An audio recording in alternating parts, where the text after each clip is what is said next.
for the flood. Now I've got to do something which I find very difficult. I've got to try and be serious for a while. In the event of an emergency, unlikely event, please, these doors are open. Yes, I know. And don't forget the life jacket under your seat. All right. So that's the first thing. Just assemble out near the tennis courts. Number 2, Bryanston Sports Club is a no smoking area. So if anyone wants to suck nicotine, please do it outside and don't drop your cigarette butts on the table. Number 3, please put your cell phones on silent mode. Then the 4th item is ladies, your restroom is through the doors there, past the doors to the bar, and the place you're looking for is on the left. And gentlemen, go past the display cabinet, turn right in second door on the left. Now without further ado, I have great pleasure and honor in handing the baton over to the baton. Handing control over to Lynn.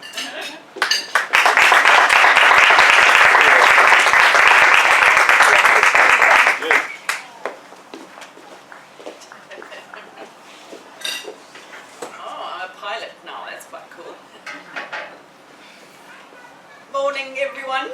Morning. Welcome to the 109th meeting of Bryanston Breakfast Toastmasters. Oh.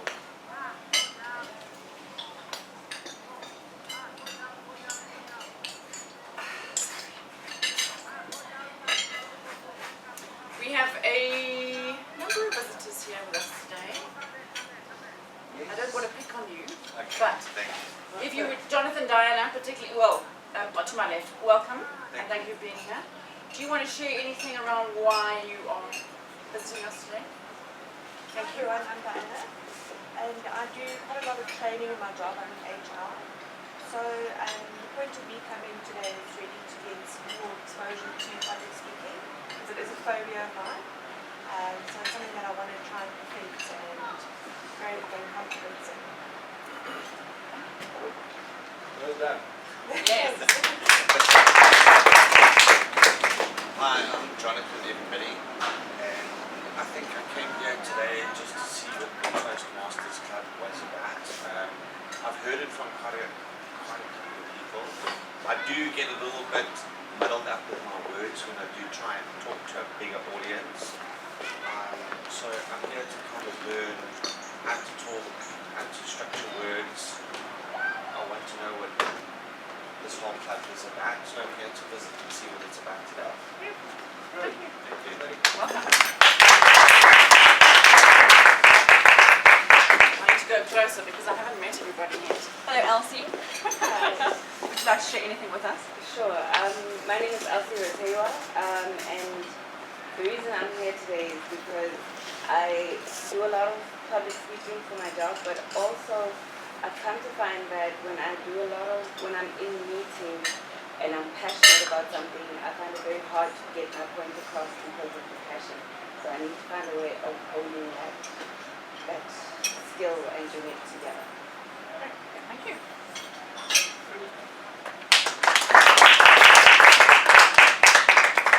Nomsa, good morning. Yes, morning.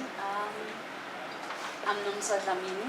I came here to actually learn more about public speaking, presentation, things in front of people, and to also network, not just learn, but also know more people, learn from everyone here. So that's it. So I guess I'm gonna upgrade myself. Lovely. Thank you. Welcome. Kanyani. Morning, guys. My name is Kanyani. I'm a member of Sana Beka International Club. The reason why I'm here is I just need to catch up because I'm no longer able to go to Sana Beka. So I'm in the process of becoming a member of this club. Very happy. Thank you. I'm not going to skip you. Yeah, everybody. Well, I'm a fairly regular member in this club, soon to be an even more regular member. And at the moment I'm a member of Dainfern Diamonds. So I just like the vibe of this club on a Saturday morning. What else would you do than lie in bed? You might as well learn something. So, no, I've been here a lot, and I think this club speaks to me very much because I've visited more than 30 clubs in Johannesburg alone, and I think this is one of the most lively in a positive way, and it's got a great vibe on a Saturday morning. Some people are tired on a weekday and have to go to Toastmasters at the end of a long shift, and you feel the difference. There is some great clubs, of course, but I think on a Saturday morning this is a wonderful place to be and to learn from and with other people. Thanks, Jan. Morning, Hugo. Hello, Madam President. Hello, everyone. My name is Hugo. This is my second visit, and I'm here because the breakfasts are rather palatable. I'm a member of Rosebank Breakfast Club, soon to be a member of Bryanston too.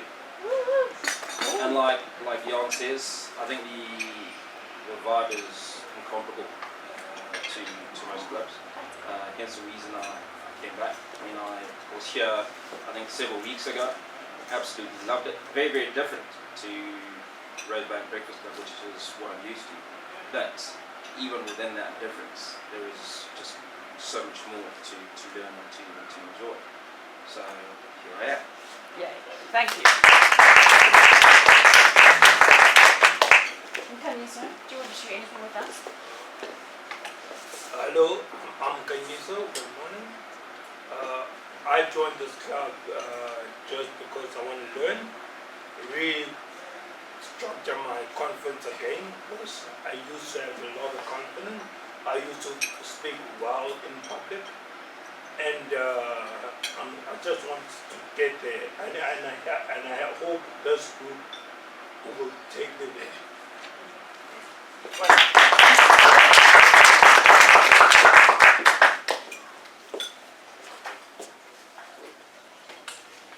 So those who are regular visitors have reminded me of what I know, but it's so valuable to have the reminder. I haven't been here for the last two meetings. I was on leave in the last one, and the one prior to that I was unwell. And you forget the goodness of it when you're away from it.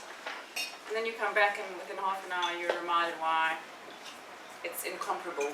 Thank you, Hugo. Thank you for sharing, everyone. Right, I want to just mention a particular award that will be handed over later. It's called the Big Mug, and our friends in Pretoria very kindly gifted us this. Please track throughout the meeting things that people do or say that you think are daft, silly, funny, hilarious, other things. and make a note on one of your pieces of paper, and we'll collect these later, and then I'll read them out and award the Big Mug. Thank you. Okay, on to a few things in the business session. I would like to acknowledge educational achievements by two of our members today. If I will call up our VP, Mandy Murray first, please. Mandy completed a while ago already, in July, her Competent Communicator 10, her CC 10. Mandy, well done and thank you. Thank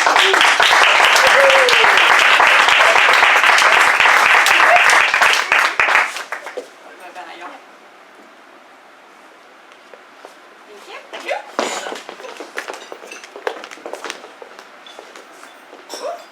This lady's leading the pack on our pathways progress in this club. Finished her level 3 and almost finished her level 4, but we have to award for the completed portions to date, and Lucinda has finished level 3 a little while ago. Well done, Lucinda.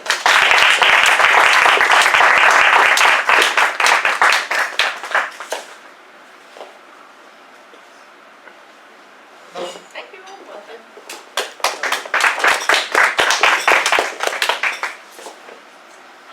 Right, let's get into the meaty stuff. I'm going to introduce our Toastmaster Sananzi, who is, has a theme of leadership today, I wanted to share one story with you. And gosh, many of you might think in your heads, man, that's cheesy, but I'm going to share it anyway because I know the power of it because I've proved it to myself. I've had a default negative mindset for a while, which is very unlike me, waking up in the morning and my first thoughts were negative. And I'm part of a forum with a group of women who support each other and share tools and tips, and we check in with each other. And I'd moderated a call a little while ago with my forum, as we call it. And we all acknowledge that we are lacking in how we respond to what life presents. I won't say throws, because life doesn't throw things at us.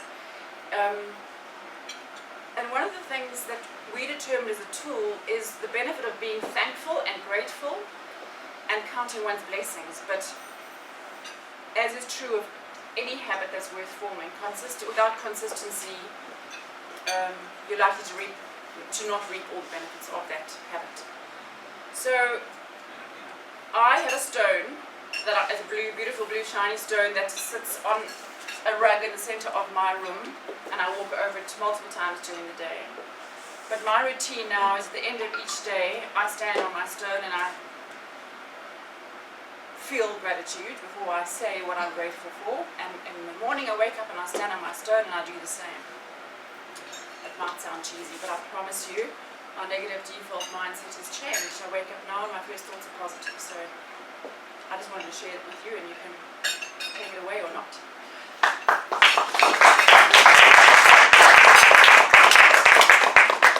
Madam Toastmaster, Sananzi, leadership. Thank you.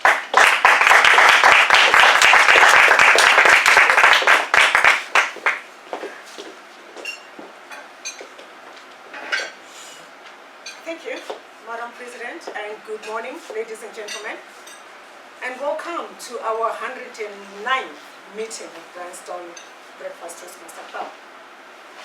As mentioned, I'm Sananzi, and I'm going to be your Toastmaster every day this morning. My role as Toastmaster is to coordinate the meeting, to ensure that the meeting runs smoothly, to help us to stick to time, as well as to introduce our theme of the meeting. Our theme for the year is Better Than You Think. And our theme for the day today is leadership, which is also in line with what Toastmaster is all about in terms of speaking and leadership skills. The theme has been inspired by the many inspirational emails that I get on a daily basis from Brian Tracy. He's not only a motivational public speaker and self-development author, but he's always encouraging and reaching out to make people have a better perspective and develop themselves to their highest level. Brian Tracy believes that with the right amount of support and guidance, you can fast-track yourself into unimagined levels of success, and once you reach that level of success, you will also be inspired to share it and help to transform the lives of others, which will only help you to further your own success. A simple definition of leadership from the dictionary is that it is the art of motivating a group of people to act towards achieving a common goal. There are obviously many different definitions of leadership, but the only one that I really like personally is the one by John C. Maxwell, which says, a leader is one who knows the way, goes the way, and shows the way. So irrespective of how you define a leader, he or she can prove to be a difference between success and failure. I will be sharing with you this morning some of the important leadership qualities that separate a good leader from a bad one. Brian Tracy mentioned 7 foundational leadership qualities, and I obviously won't be going through all of them, but I will select some of those that I will share with you, together with some of what those leaders that have made it in life as great leaders have to say. Okay, have all the prepared speakers and role players switched manuals, or should I say evaluation forms? Yes.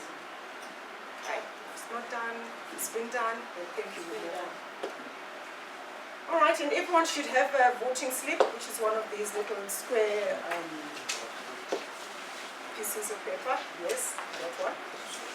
Okay, if you can, that is for you to use to vote for the best prepared speech, best informed speech, and best evaluation. So please do listen carefully. The voting slips will then be collected at the end of the session. I now invite some, was that a hand up, yeah? Okay. That was my hand up. Okay. How did I miss that? Must be my glasses. No, I think it was him on behalf of me because he raised his hand just before I did. It's a light table. Okay, Alright, yeah. well, I saw your hand, but you know. Sorry, got Santi, something we to just say. had a couple of program changes, which I think our president was so excited and grateful for being back that she zoomed past that. Alright, so maybe we can have that now. Yeah, sorry, thank you. So we have Adrian who will be evaluating Anae's speech. So Anae will be our first speaker. And then Charlotte couldn't make it today, so we have Lucinda as our second speaker. And Lucinda's time will be 10 to 15 minutes. And her speech will be evaluated by Tambu. And then after our election nominations, our secretary Tambu will be doing a live survey, which will be a focus session. And that's all the changes on the program. Okay, thank you. Alright, moving along. I'd like now to invite some of the role players to explain the purpose of their roles to us, to keep us in track in terms of time, especially the timing of speakers, to ensure that the meeting runs according to the time. And we have Toliswa as the timekeeper. Could you please explain your role to us? Good morning, everyone. My name is Toliswa. My role as a timekeeper is to help prepared speakers, evaluators, and impromptu speakers to keep within the allocated time. For a 5 to 7 speech, at 5 minutes, I will indicate the green light. At 6 minutes, I will indicate the yellow light. And at 7 minutes, it will be on red. And for a 10 to 15 minute speech, at 10 minutes, I will indicate green. At 13 minutes, yellow. And at 15 minutes, it will be red. Thank you. Okay, thank you, Melissa. To help us to increase our vocabulary is our grammarian Mandy. Mandy, can you please explain your role to us? Thank you, Madam Toastmaster. Including, obviously, the word of the day. So. No problem. Thank you, Madam Toastmaster. My role of the day is the grammarian. I will be looking out for good use of the English language, any vivid words that you use in phrases, and making note of the incorrect use of the English language and giving you tips on how to improve that. My role is also to introduce a new word for the day. I have chosen the word palatable. It is on all of your tables and at the back. It's an adjective and it means acceptable, satisfactory, or suitable. To use it in a sentence, an example is we found the warm, sunny weather quite palatable for our picnic. Or as our guest Hugo mentioned, our breakfast was quite palatable this morning. What did he say? Rather palatable, Mr. Lays discussed. Thank you. Okay, thank you. And our counter for the morning is Hamza. Well, Hamza, please explain the role. Morning everybody, my name is Hamza. The purpose of my role is to note words and sounds used as pause fillers by anyone who speaks during the meeting, such as you know. Other words may be inappropriate interjections, such as and, well, but, so, if used excessively by the same person or if repeated twice or more in a row. You should also note when a speaker repeats a word or phrase such as I, or this means, this means. Thank you.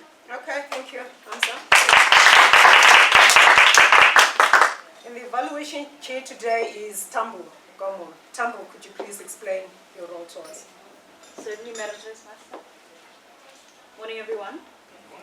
My role this morning as evaluation chair will be to coordinate the evaluators. I think it's me and Adrian only, so I'll be coordinating me and him.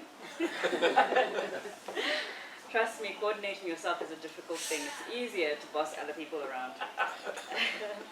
And to provide guidance to ensure effective, beneficial, but also palatable evaluations. And then to facilitate the actual evaluation session as well after the speeches. Thank you. Okay, thank you, Tambo. Abrina will be our table topics master. Please, can you explain your role to us, Abrina? Certainly. Morning, everyone. I'm the table topic master today. The purpose of my role is to challenge you to develop your impromptu communication skills, so to think on your feet. I am looking for volunteers. If you don't volunteer, I shall volunteer you. So thank you. Looking forward to it.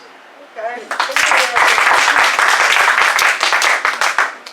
Our Sergeant at Arms this morning will be Owen. Owen, do you want to explain your role to us, please? Haven't you heard enough of me? No, not as yet. Right, Sergeant at Arms' job is to set up the meeting, the hall for the meeting, to assist in making the meeting run to time, moving the lectern if any of the speakers would like it moved, and to maintain law and order. So everyone, just be careful. Thank you, madam. Okay, thank you. Also like to thank Harold for managing the registration for today. The first leadership quality I'm sharing with you is vision. Great leaders have a vision. They can see into the future. They have a clear, exciting idea of where they are going and what they are going to accomplish. They maintain a positive attitude and think about the opportunities of tomorrow rather than focusing on the problems of the past. Having a clear vision turns the individual into a special type of person. Like what Jack Welch says, good business leaders create a vision, articulate a vision, passionately own the vision, and persistently drive it into completion. It is now time to hear from our prepared speakers. This morning we have two members that are presenting their prepared speeches, and these are Enai Neves and Lucinda Hammond. They will be presenting their speeches from the Pathways program. Our first speaker doing a pathway presentation, Mastery Level 1, Speech 5, hope I have that right, Annie, will be Annie. Annie says, as Marilyn Monroe is one of her favorite role models, she thought it would be fun to share some of the traits they have in common. They both rock red lipstick. They love to read.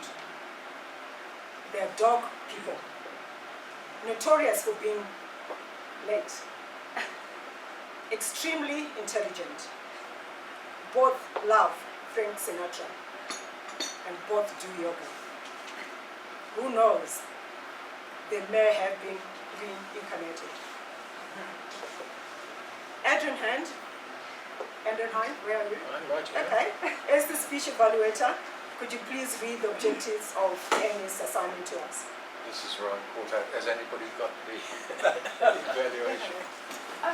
Oh, it's there. Evaluation. This is a wonderful girl. She gets me organised. She's prepared. Wrong page.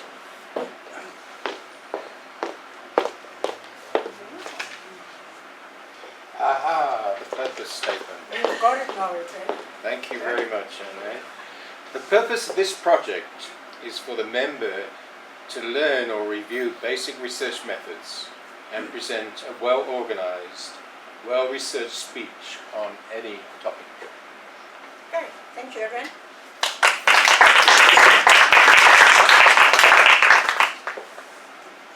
Ladies and gentlemen, if you can please help me to welcome Ene with his speech titled, Fear is Stupid, So Are Regrets. Fear is stupid, so are regrets, and he knows.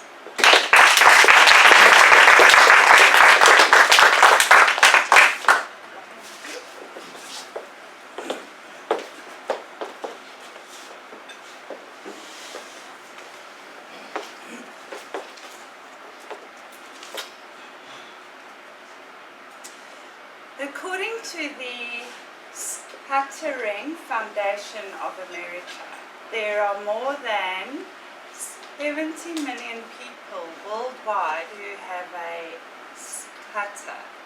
This is 1% of the total population, of which there are 4 times as many males as which there are females. How unlucky was I to be that 25% of the 1% total population. Madam Toastmaster, hello Toastmasters, visitors and guests. Lucky or unlucky, it's all relative at how you look at this. Marilyn Monroe, Bruce Willis, Samuel L. Jackson, and Emily Blunt have all been inflicted with this same speech disorder. Marilyn Monroe was known for her breathy voice, and on listening to various of her interviews held between the 1950s and 1960s, I couldn't help but notice how calming she was to listen to. And I realized it was a very slow pace, and her breathy voice, which are both 2 very well-known speech techniques. She had turned her greatest weakness into her greatest strength, and still today is known as one of the world's greatest icons who has ever lived. I came across one of her sayings in my research, absolutely loved it, want to live it. Here is stupid, so are regrets. Scatterers have so many fears which may lead them to a life of solitude and silence. Here's the fear of being too slow, as people are rushed and they are impatient, or you've got a timer. There's the fear of disrespect, the fear of being perceived as being incompetent, the fear of rejection. Here is a scatterer's worst enemy, and the minute you give into it, you have lost the war and you end up back in the swamp. If Emily Blunt gave into her fear, we would have never learned about the cheese diet in the Devil Wears Prada. I don't know whether any of you have heard of this. Once you're about to paint, you have one tiny block of cheese. Bruce Willis is known to be the godfather in Hollywood. All of these actors were brave enough to take on their biggest fear, to turn it into a success and to not live a moment of regret. I did exactly that 18 months ago. I joined the Maguire course, which was instrumental in where I am today. The program was founded in 1994 by Dave Maguire, who is a stutterer himself. He brought different therapy options together, and due to his holistic approach, this program does not only focus on your speech mechanism on its own, but also on all the underlying factors which support this stuttering behavior. The program has step-by-step instructions on how to overcome fear, which any of you can use. You don't need to be a stutterer. The answer is overkill. This means you have to do the same fearful action 100 times. In the beginning, you will feel complete panic. This will then turn into barely manageable fear, which then turns into exciting fear, which then turns into fun.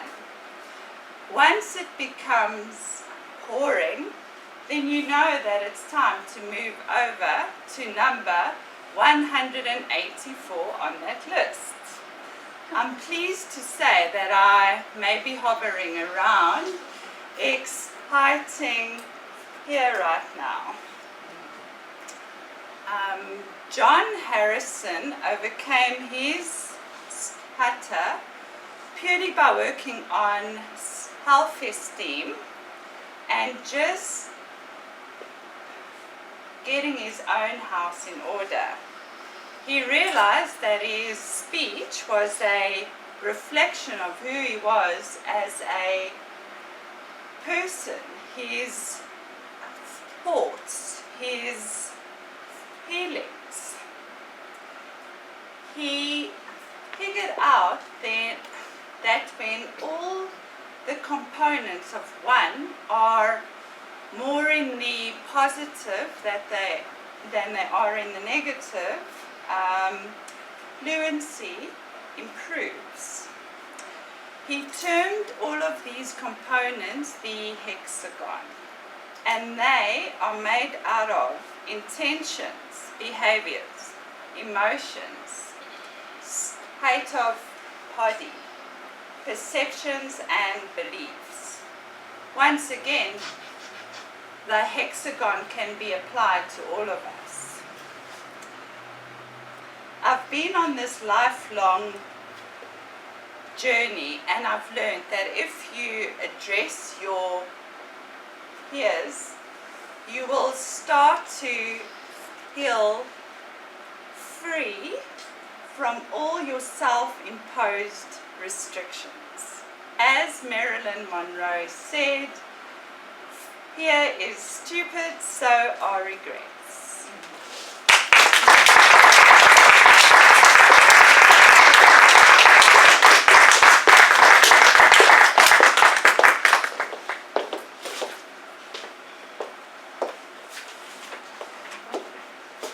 Okay, thank you, Anne, for sharing with us and for also help us to understand, and the other people that actually do go through the same issue. Thank you for sharing that with us.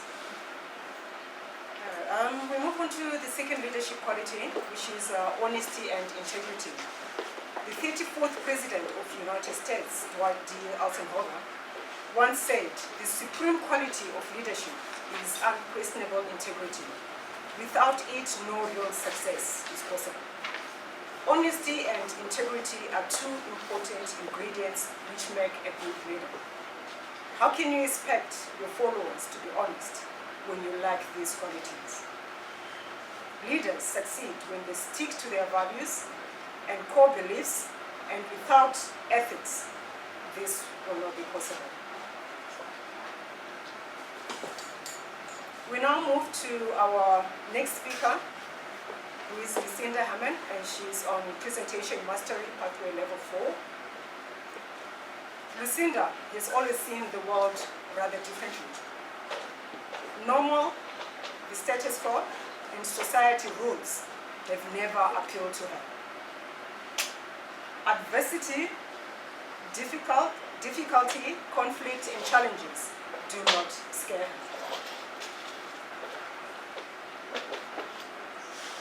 Tambo is doing Lucinda's speech evaluation. Tambo, could you please explain us the purpose of Lucinda's assignment? Thank you, Madam Toastmaster.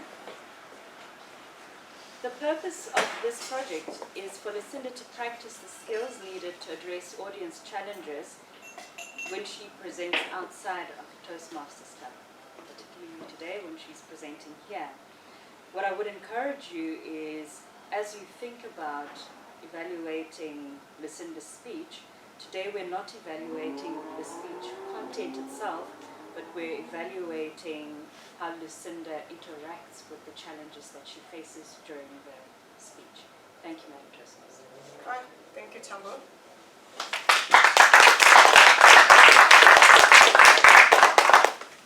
Okay, ladies and gentlemen, please help me to welcome Lucinda Hammond with her speech entitled Outliers. Outliers, Lucinda.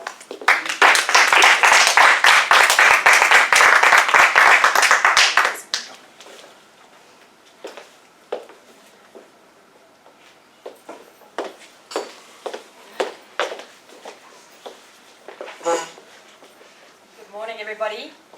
May I first ask you please to hold your comments and questions till the end, when I will address them all. The second thing, please just do a double check and make sure that your cell phones are on silent mode. Madam Toastmaster, ladies and gentlemen, have you in your life ever felt like an outsider or an outcast? I certainly have. Anybody else? I can almost say for my entire lifetime, I've never belonged. I've never felt like I'm part of the pack, a part of the society's rules and regiments that are given to you. An outsider, as why I chose the topic, is Malcolm Gladwell, wrote a book called Outliers. Anyone know about the book? Really a solid book, but we're not here to discuss his book. It's something that actually touched my life deeply when I read it and I went, bang! I'm an outlier. It's okay, I've arrived. It's all cool. I'm an alien from another spaceship, and you know what? I'll wait to be beamed up, thank you. In that book, one thing he said for sure, an outlier is basically a genius. Steve Jobs then further reiterated that. I mean, there's some very stupid people who are outliers. You can't say an outlier is a genius. You're right, Harold. Because an outlier, if you look at the bell curve of life, normal is in the center, and on the one side you've got your people that are substandard maybe in IQ, and the other side you do. You do have genius on the other side. So I want to ask somebody else in the audience, do you know someone that is an outlier that you do think is a genius? Anybody? Someone remarkable? Bruce Lipton. Yes? What about him? He's a genius because nobody actually thought he made any sense, and people left his auditorium when he used to speak. And now we find that he's actually one of the biggest geniuses of his time. Thank you, Jan. And this is what Steve Jobs was alluding to, the Apple man. He was basically saying that these people might not be loved, They might not be accepted, they might be unpopular, they're misfits, they're rebels, they're all sorts of things, but one thing for sure, they're here to make impact in this world. They're not here to be popular, they're here born to move the world forwards. And there was Mr. Steve Jobs himself, with his famous quotes, which you can go and read about, is these are the people that he reckoned were genius. If I look at my own life, one example I'm going to take today is I was always given a hard roasting for the fact that people reckon I don't have a sense of humor. I'm too serious. It got to such a point, like Lynn was talking about earlier, that I decided to go and do some serious studies. I went and I did a lot of international studies about 4 years ago. Firstly, I did laughter yoga, studied that through India. And what you had to do every day, you had to laugh, was a laughter meditation, 30 minutes every morning for 30 days, in order to get your energy switched. It would go like this, and I'm not going to go for 30 minutes.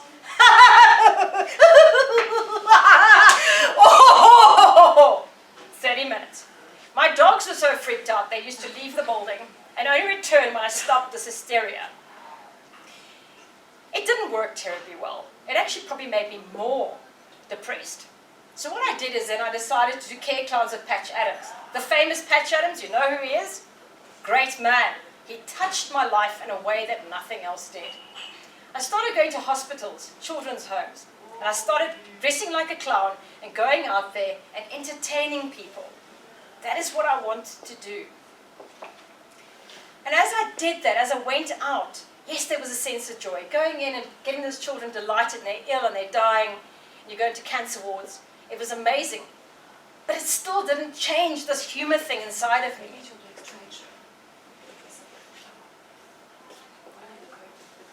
Would anybody like to share your topic here? What about you discussing? Just for now. No, she's just insulting me. She says I'm dressed like a clown. Oh, okay. Have you ever done work going out to hospitals, dressing like a clown? No. Anyone else in the room gone and done charity work? Out in a limb? Working with maybe animal welfare, child's home? Going to do goodwill? Hand goodwill out there? Yeah, I've done some stuff, but just trying to relate what I've done to what you're saying. I'm not quite seeing the comparison there. The comparison with? With what I've done and what you're... Oh, what have you done, Hugo? Been to a few children's homes, played with the kids. Yeah, you know, that sort of thing. Okay. And what did it mean to you? What did you get out of it? Fair amount of gratification, I suppose. I think the one thing that you realise is that there are a lot of people that are very much alone, and a lot of those people are kids, and we may not be responsive to their needs. So whether it's kids on the streets, we would push them away because we think they're being a bother, but we seldom ask ourselves what are their options. And that is true. We often don't do that. And those things often make us quite humble, don't they? Going in and realising gratitude. We realise we've got gratitude for what we do have, and that situations could be worse in one of those homes. And that is exactly what happened to me with Patch Adams. He taught me to go out there. This man selfishly and selflessly went out in his life, not earning a copious amount of money, but he went out trying to make the world a better place, bringing joy to places which were sad, in war, actually went to war crime areas, but he changed things from the ground up. He was a role model at the ground, trying to elevate humanity away from their grief and despair and depression. But this had not worked for me yet. So I was getting a roasting from one particular Toastmaster in one of the clubs. He did 3 evaluations on my speeches, and every time I spoke, he had one complaint, and it went on and on and on. Lucinda, you have got no humour. It's freaking me out. Bring in the humour into your speeches. And I saw Joe Parker was having an audition at Monte Cassino for stand-up. And I said, okay, cool. Here we go. I'm going to go and do this particular task. Let me go and throw myself out onto a comedy stage, and I'm sure I'll get the humour thing. And here I went and I did the most crazy off-the-wall kind of thing, the first ever lesbian humour on a stage in South Africa. And actually in the middle of that stage, I suddenly realized something. I'm not going to try and be humorous anymore for other people. Like I'm an outlier and an outsider, my humor is too. It's different. I do not have to laugh at cheesy American movies. I do not have to go and watch stand-up. I do not have to be a stand-up comedian to prove something in my life. I could be just as I am. And on that stage, standing there doing this ridiculous comedy that irritated me no end, it really did, and having to really roast people I didn't want to roast because I couldn't give a damn, honest to goodness, I don't care. I don't mind what other people think. I don't care what they are believing in their lives. It's their own unique world and idea. I got it. I realized that I don't have to do this stuff because my type of humor is unique to me as it is to each of you. We don't have to believe in going to see stereotype stuff which is all over these comedy circuits. It's stereotypical. It's about laughing at a man or a woman being a particular what society told you a man or woman should be like. It's not funny. It was so political. So actually, after having spent all this time and effort in humor and training, do you really feel that humor is necessary actually in speeches? Well, do you think humor is necessary in speeches? I think it helps. But again, you just said we're all different, and I would like to know your perspective of why it shouldn't be. Certainly there's a bit of humor needed to bring it in, but it's not to do it the way you're told it has to be. So to go and study someone's humor style, like believe that you must do it in a genre that is mainstream, is not really being authentic. I think you've got to take it and embrace it into your own style. But there can be serious speeches. We don't all have to be clowns out there and be funny. We can actually just be ourselves. And if humor comes out, it's all good. But I realized I need to stop chasing that entire humor thing and just come back to myself and then bring in things that people could, because it does engage your audience. It certainly does. Brings them in. Anybody else like to say something about humor? Tambu, anything about humor? Does it belong in speeches? Nothing from my side. Lynn, do you think it belongs in speeches? I'm on the fence because I don't have a fantastic sense of humour. I find it difficult to bring it into my speeches, so... There we go, friends. Outsider. Yeah. Good for the outsiding. I want to take you a bit into my life, how different my life was as an outsider. Growing up, it all looked kind of crazy. Brought up in a Constantia house where everything was picture perfect. Your bed was made almost like military style and you had to get in, and afterwards it was made almost squared out, and I wanted to ruffle it up a little bit. But I was enforced that I had to have my bed the same way. When I grew up, it was about, I played with guns, not dolls. I didn't wear girls' dresses and things like this. I wore my shorts, my jeans. I didn't dress in the high heel shoes and wear the makeup.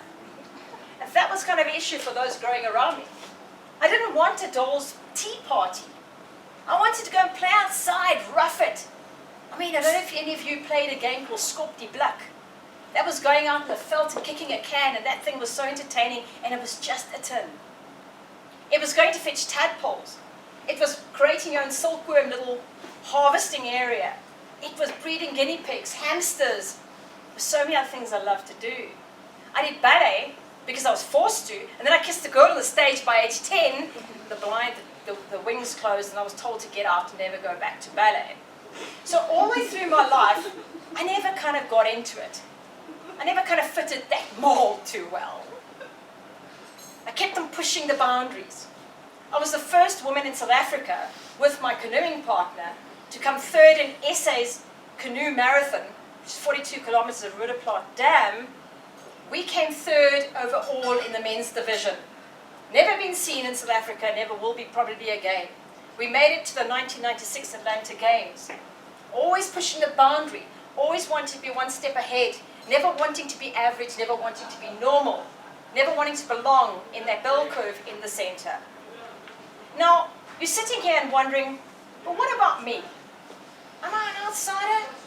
Maybe you're comfortable, maybe you're secure being as society has told you to be.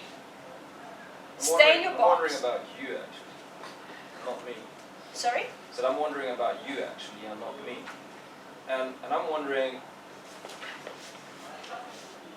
how Yeah, well, she effective- told you to wonder about yourself. Come on. I'm wondering how effective you would be in getting young women, for instance, who are not necessarily of the same orientation as you, into believing in themselves and pushing hard enough to become. Because if you've achieved what you've achieved, and as far as canoeing is concerned, number 3, taking out a whole bunch of men who hold you with little esteem and been able to achieve what you've achieved, I think there is so much value in motivating other people to be able to achieve, whether we like, appreciate your orientation or not. Thank you. And it comes down to motivating. That's what I'm trying to get to. No boxes needed, but an outsider will see things differently. That is just where we are at. It is an important, but it doesn't, we are not defined by who we are. I'm not defined by my sexuality, neither are you. You're not defined by being a man and me being a woman. There's no need for those boxes and labels, really. This world is made up for everybody to be part of it. Anyone else like to make a comment about that? After Hugo's comment, like to add to it? Well, Adrian? if people are comfortable living with labels, that's fine. Absolutely. Adrian? Yeah, I think this whole issue of sort of life, here everybody's got different sort of backgrounds, one form or another. And I just say variety is the spice of life. Beautiful. And don't start sort of condemning people. Just try and understand the situation. That's the way it is. Just be comfortable. Don't get all worked up. And Absolutely. Thank you, Adrian. And if you want to know, often we are so conditioned from so young. And actually, within the room, some of you might be feeling like an outsider. But you just playing the game, wanting to people please. Keep the peace. You don't want to go out and live. You don't want to live on the fringe because it might be scary. Maybe you're scared of being outcast if you actually start living your truth and the life that you want. But the most important thing is to unravel all that conditioning over your life, to find the truth of who you are, and take off those masks. Find out truly in your heart, who are you? And when you get to that point, you won't fear anymore being different or standing away from other people. And you'll be able to love yourself and have more understanding, as Hugo said, for everybody else. You won't feel threatened, and you will be able to say, I'm an outlier, and it's okay. I'm a misfit, a rebel, an outcast, an outlier. And there's nothing negative about it. There's nothing to fear about it. It's a beautiful thing. Let's celebrate the difference of being an outlier and realizing it's something unique and a gift. And you might just be a genius. Madam Toastmaster.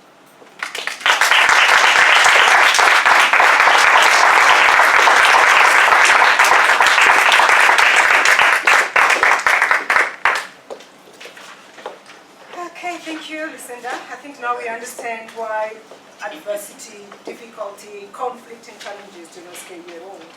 So thank you for sharing that and also sharing some of your personal stories as well with us. I also would like to thank the role players, and if you can please give them a round of applause.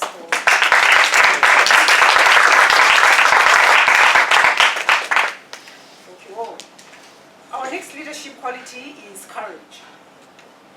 Winston Churchill says, courage is rightly considered the foremost of the qualities, for upon it all others depend. One of the most important qualities of a good leader is courage. Having the quality of courage means you are willing to take a risk in the achievement of your goals with no assurance of success. Because there's no certainty in life or business, every commitment you make and every action you take entails a risk of some sort. If you can please get from you, Kolisa, the time request report, please. Thank you, Madam Toastmaster. Anay, for a 5 to 7 minutes speech, you took 8 minutes 49 seconds. And Lucinda, for a 10 to 15 minutes speech, you took 15 minutes 25 seconds. Just. Thank you for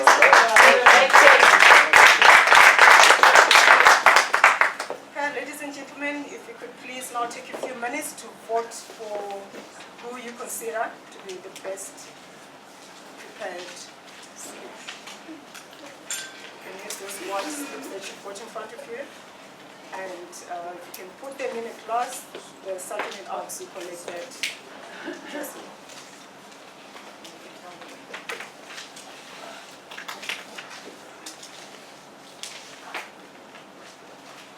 Do that now. No. Do you want me to collect them for you? Must I collect them? Yeah, I'll do it now. It's coming. Okay, you've got a number of people helping you there.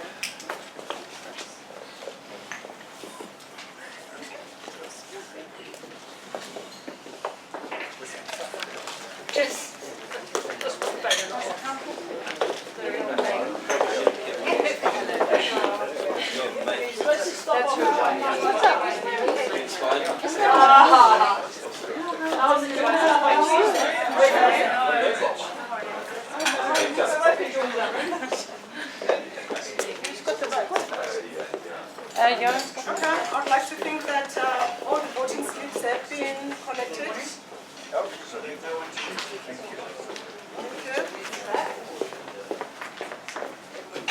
Okay, we now have Tambo who will be doing a live focus survey. So Tambo, if you can please help me to welcome her to the lectern. Tambo.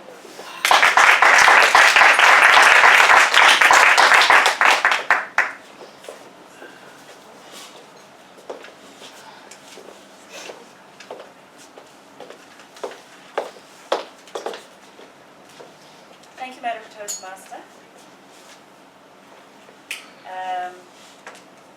Today you will see that I don't have my heels, so I'm shorter than the lectern.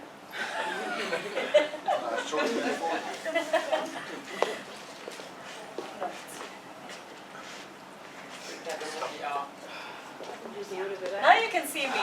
Yes. Or rather, now I can see you. So morning again, everyone. Morning.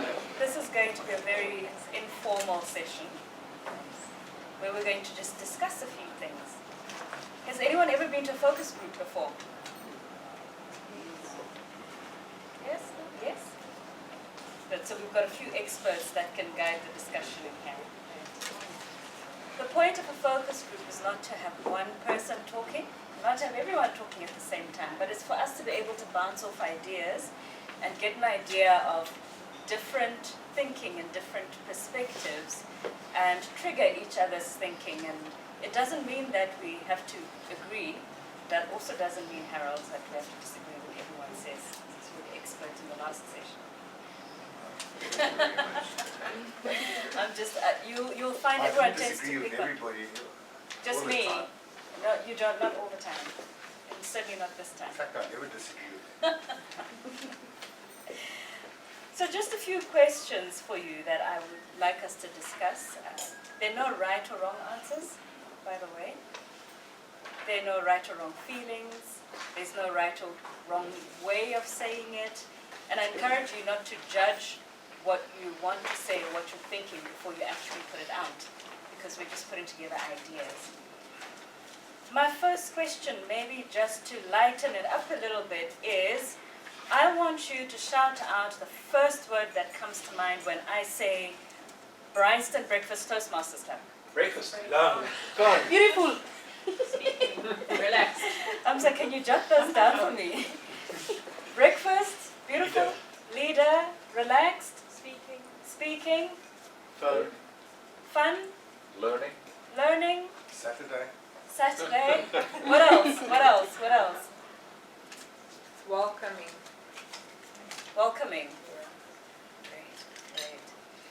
And then let's talk a little bit about the welcoming part. What makes it welcoming? People? Yeah, people. Very hospitable. Tell me more about that. You feel welcome. Anyone else? Inspiring.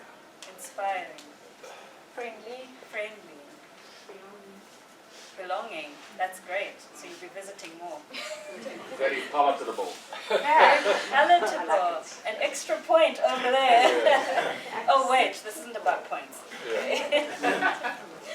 Okay, and let's talk now about once you're feeling welcomed, even for those of you that are here for the first time, by the way. I think that it's often for people who are seeing this for the first time that your opinion counts even more because you've got fresh eyes. So don't feel as if these are questions for people who've been here several times. Carry on. Oh, I thought you were signaling She something. was signaling that I wanted to say something. Go ahead. If that's all right. Go ahead. I think we can't disregard the fact that the meeting's on a Saturday morning. We can't disregard the location, which I think is absolutely key. It's a very, very relaxed environment. The kids playing tennis, there's green grass outside, and I think that in itself creates a very, very positive energy. So before the people even welcome you, right, you're not in a place that's rigid. It's got tall buildings, grey buildings, that looks boring. You're coming into a place that's relaxed, so you're expecting relaxed. So I think the location creates within it, certainly for me as a second-time visitor, an expectation of things to come. So even without necessarily being totally palatable, the people themselves, there is an expectation that they will be welcoming. So when you walk in, you have this positive energy. And you know what they say about a positive energy? It attracts positivity. That's fantastic. I like what you say about expectation and how that's set up by the environment and by the people, and things are kind of just gelling. But along with that expectation of the environment, I'm assuming you also have an expectation on what's going to happen during that morning, what's going to happen on what we call the program or the agenda. And for those of you that have visited us or that have been part of us for a while, there are a few things we put on our program as a standard, such as the business section, such as speeches, prepared speeches, the impromptu section. Last year, I think we did a good job of shaking that up a little bit and doing original and different things. Then you did an excellent job of that as VPE. And my question to you is, are there different things from what you've seen so far that you might want to see on that program?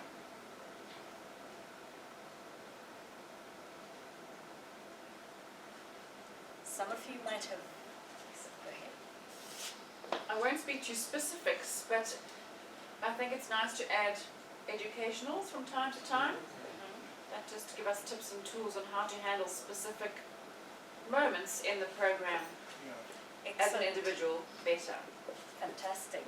And some of the educationals that have been done, to give you an example, so it would happen in the upfront section normally, and it would be somebody teaching us how to do something or why something is in place or what something means. Some examples were an educational on pathways when that educational program first came on and replaced the, what was the old pathway called, the one that had CC?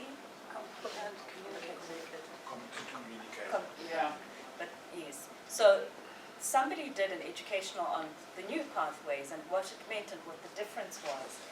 There could be, for example, one on body language. There has been one on evaluations. What kind of educationals would you find useful? Let's start with, would you find educationals useful? Yes. And do you have any ideas on areas or gaps that you think this would be a great area to have an educational on? Yeah. All right, go on. Maybe I can just mention the same one that you mentioned now, which is the pathways. Yes. I know I missed a number of sessions, but there was an educational that was done at the beginning. But there are also new people that have come in, including myself. I come from the CC, so I'm really not so sure how to go about the pathways. So I think it would be a good idea to probably look into it. I'm going to ask if if I can dig a little bit deeper on that, is that fine?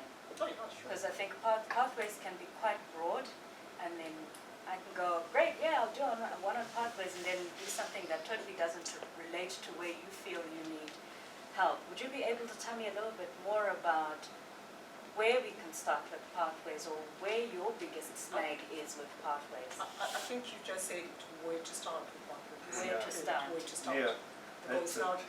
I don't really understand. Now you're actually telling me that there are more areas to be looking at that I'm not aware of. So let's start from the beginning.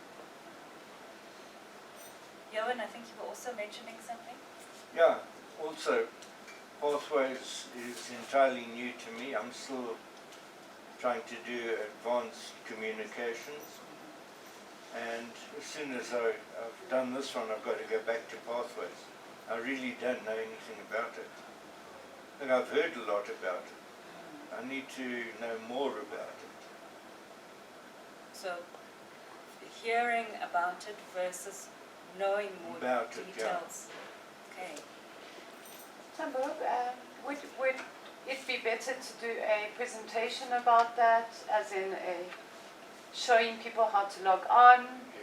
Yeah. Is that the kind of education that we're looking at, a step-by-step visual on the computer, Wi-Fi, connect to Basecamp? What does everyone think? I think myself and Noran agree on that to be good, but obviously whoever's doing the presentation can also cover everything as well in terms of how to. Who's managed to log on so far? When you first logged on, what were your challenges, or what were your questions, and what were your thoughts as you were doing it? Well, things like following the links to find my evaluation criteria forms and this and that. It was really linking to get the paperwork for the presentation. That was the first thing that I struggled with. So once you were logged on, knowing where to find what and at what stage, anyone else, what other challenges did you face, or maybe even fears you had and you might not even have met those fears? I was spooked by all the writing and reading that I had to do.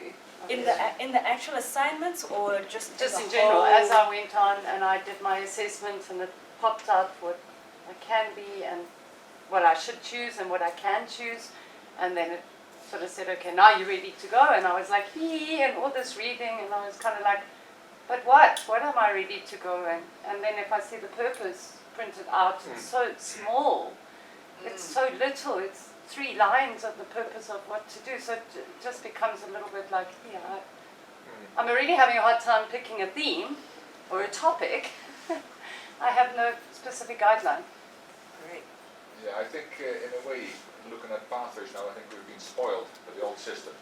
And there is a certain movement, I saw it on Toastmasters International, that they would like this to run concurrently, that they don't want to get rid of the old one because they give people a choice, which I actually agreed with when they said, because that was one of the things I saw the first time is there is no real guidance. Like in the CZs, every speech you do has got a guidance which builds on top of the other, and then you get to a certain stage. Pathways, and especially in the early stages, later on it has a bit more guidance, but in the early stages there is no real guidance. You know, do a speech about whatever you want, whenever you want, however you want. That's basically what it says. So I think, and also the other thing is, it's the same in a website.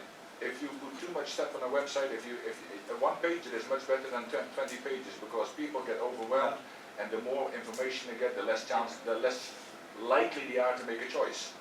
Yeah. So it's these combinations. The pathways, none of it is perfect, and I know pathways has been rolled out, and there's still things. But I hear so many people who are actually very confused, to say the least, about pathways, and that's even a lot of very experienced Toastmasters, and they just don't get it. So in essence, we're expecting experienced Toastmasters to come onto a system where they have less guidance than they had before, and yet it's quite a different system. And then the new Toastmasters are coming onto this system that has less guidance as well, and they don't actually know where to start. So maybe the educational we do carries some of that guidance through. So it sounds like there may need to be more than one. Yeah, I mean, when I came to Toastmasters, I only joined a year ago, and all I ever knew was pathways. And I can tell you the pain I went through with this thing was unbelievable. I had a What couple did of you people. face? I really went through a very tough time. I almost threw up Toastmasters, said, I can't do this. It was just ridiculous. And it doesn't make sense. Now I know, it's automatic for me. I'm so, I've been to my second pathway now, so I really know it extremely well. But I can understand a newcomer coming in, it must be, and I remember where I was, you have all these blocks. Now how the heck do you get into your curriculum, and then how from there do you check it off? How do you mark it off?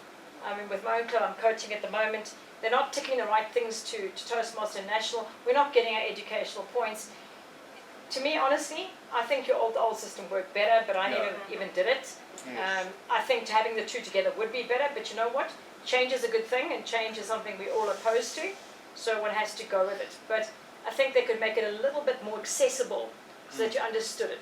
Less boxes everywhere, that you don't know, I've logged in now where to? What do I press?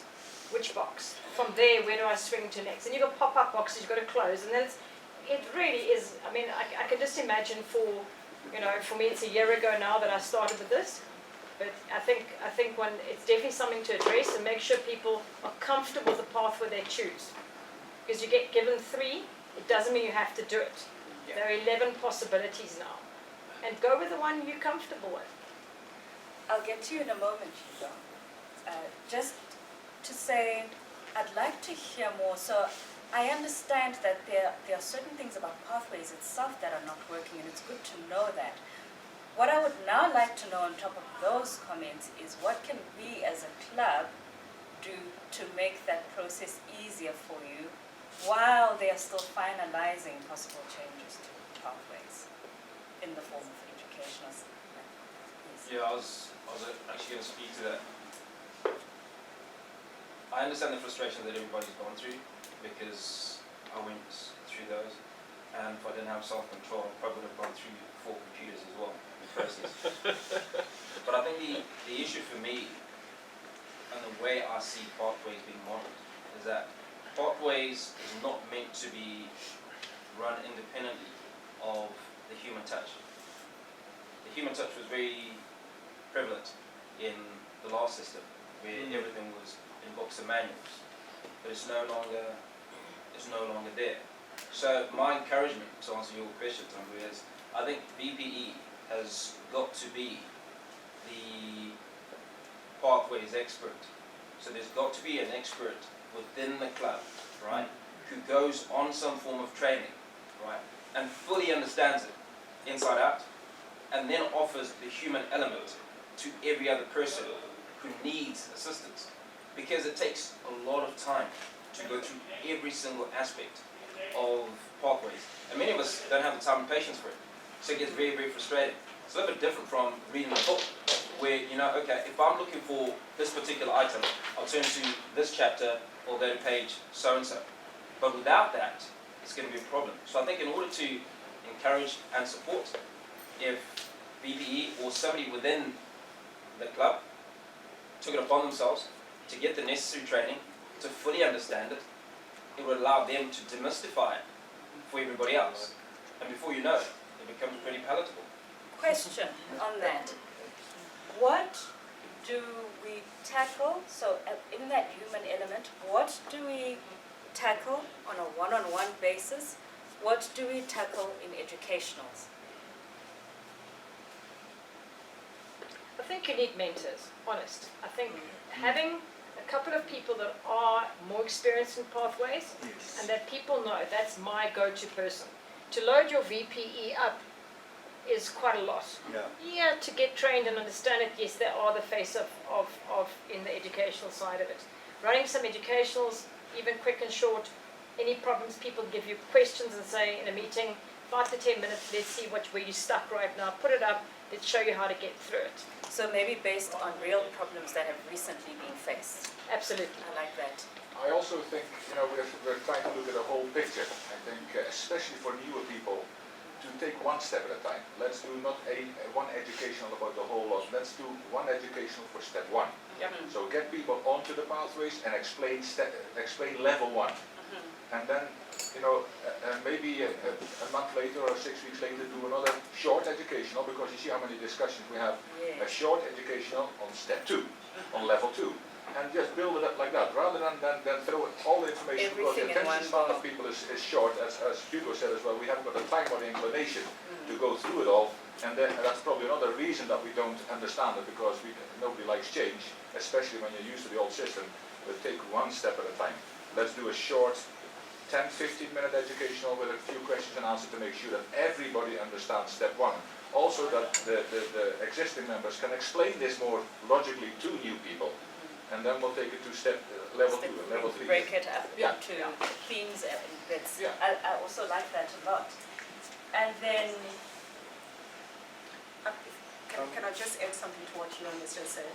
To say, is there any research that has been done in terms of where Toastmasters International is going? Can the CCs, is that still going to continue for a bit, so that some of us that are comfortable with that can continue, or is it going to come to an end? And is it just us here that are struggling, or is it some of the guys from the other clubs as well? At the moment, the way it stands... For me personally, because I haven't done speech for close to a year, because I just don't understand how it is. No, but at the moment, the way it stands, unless they change this, and I certainly hope they do, for everybody, to have choices, but as if we haven't got enough, but the way it stands, by the summer of next year, 2020, the whole old system will fall away. So then everybody, so if you haven't reached your goal of DTM, if that is a goal for you, if you haven't reached your level by the, I think it's the end of June 2020, then the old system completely drops away and we all have to go on a new one. But I hope that this movement, that because there's been a lot of comments on, that it gets some traction and that people will remain with the choices they have now. So I'm going to draw this question back, and I think that possibly whether pathways and CC coexist, it may be a discussion for a bigger forum and for a different time. I'm going to ask, is there anyone who was on the old system that is currently on pathways, aside from Harold? Anybody else? So my understanding is that on the old system, there were some very specific, more specific teachings, and I think you mentioned guidance that are not necessarily coming through in the current pathways. Are there any of those that you feel we could do as educationals to plug that gap? Definitely. I think they are coming from that CC in the way of structuring a speech, having a definite opening, a body, a closing, linking those together, putting up a research or visual aid speech, which I think in your pathway program later on, perhaps where Lucinda is, there are things like today challenging a difficult audience, but in pathways within your first, the old manual, within your first 10 speeches, you were already tackling things like research and visual aid and building blocks permanently. So I personally believe within our own structure we can perhaps bring that in. In fact, just about each assignment in the CC is an education in itself. Yeah. Yeah. So maybe another starting... And you just earlier asked as well about things that we could look into, and I think, to take these very short educational, we could do one every session, just a 10-minute educational about, as it is, maybe body language, tonality, voice, those kind of things. We have learning styles, we have behavior analysis, or just the personalities of people, how that influences public, the learning styles, how that influences the way you talk into other people rather than to people. So there is a whole range of things, but I think for most people the important thing is that we have, we tackle these topics which are not in the news system anymore. 10 minutes for today it's body language, tomorrow it's, and we can follow the CC manual and say, okay, just go through it. Take 10 minutes, just get people aware of it and what it is and how we can go about it and encompass it in our speech and make the whole pathways more palatable. I think that's fantastic. So to close off, if we had to do all that, and we're going to rely on, as we do this, as a committee, we are going to rely on your input as well. So the discussion doesn't stop here. But just to close this off, if we do maintain our welcoming stance that we have, we're going to make sure we keep the green grass and the kids playing tennis. And if we try and have everyone moving on the same path, literally, and ready for this new change that is coming, because change is difficult.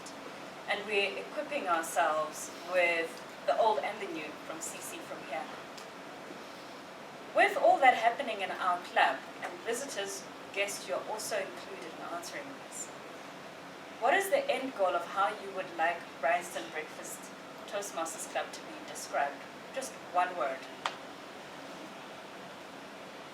Happy. Awesome. Awesome. Happy. Fun. Yeah. Inspiring. Inspiring. Learning. Anything else? Empowering. Yeah. Innovative. Innovative. Training ground. Training ground. I like that a lot. Any more words? Liberating. Yeah. Liberating. Fantastic. Sorry? Developing. Great. Thank you all very much for your one more. Can we add toast of the day? Oh, yeah. Yes, Yes, toast of the day. definitely. We haven't done that for a long time. Actually, it's even loyal toasters if you want to go short. To Toastmasters to Bryanston to South Africa, it can be a quick one. Yeah. But I do think there has to, well, for me, I like to see a toast. But Rosebank Breakfast Club the other day explained why they don't do toast. Why? It's now accepted that they don't have to do them. So it's the new style. It's not have to, but I suppose the members would like it to look at it. I think it's. I like Who it. would be interested in having a toast? Maybe it doesn't have to be every meeting. Yeah, once not in a every while. time. Yeah. Yeah, I think it Maybe is an once in a while. important part of speech and learning to speak, and Yeah. we will all be at some point asked to toast to something at a wedding. It's good to know what the structure is and how to do it.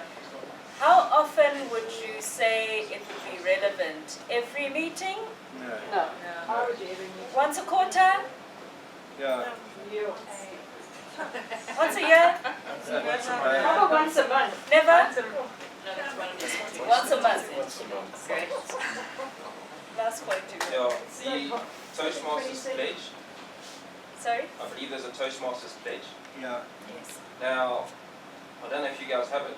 I've been here twice and I haven't. Don't think I've been exposed to it. Is it Toastmaster Thomas? We assume Yeah, that you yeah, know yeah, that. that's right, Yes, yeah. we do have it. Now, the last time that I was here, half the people that are here today weren't there, right?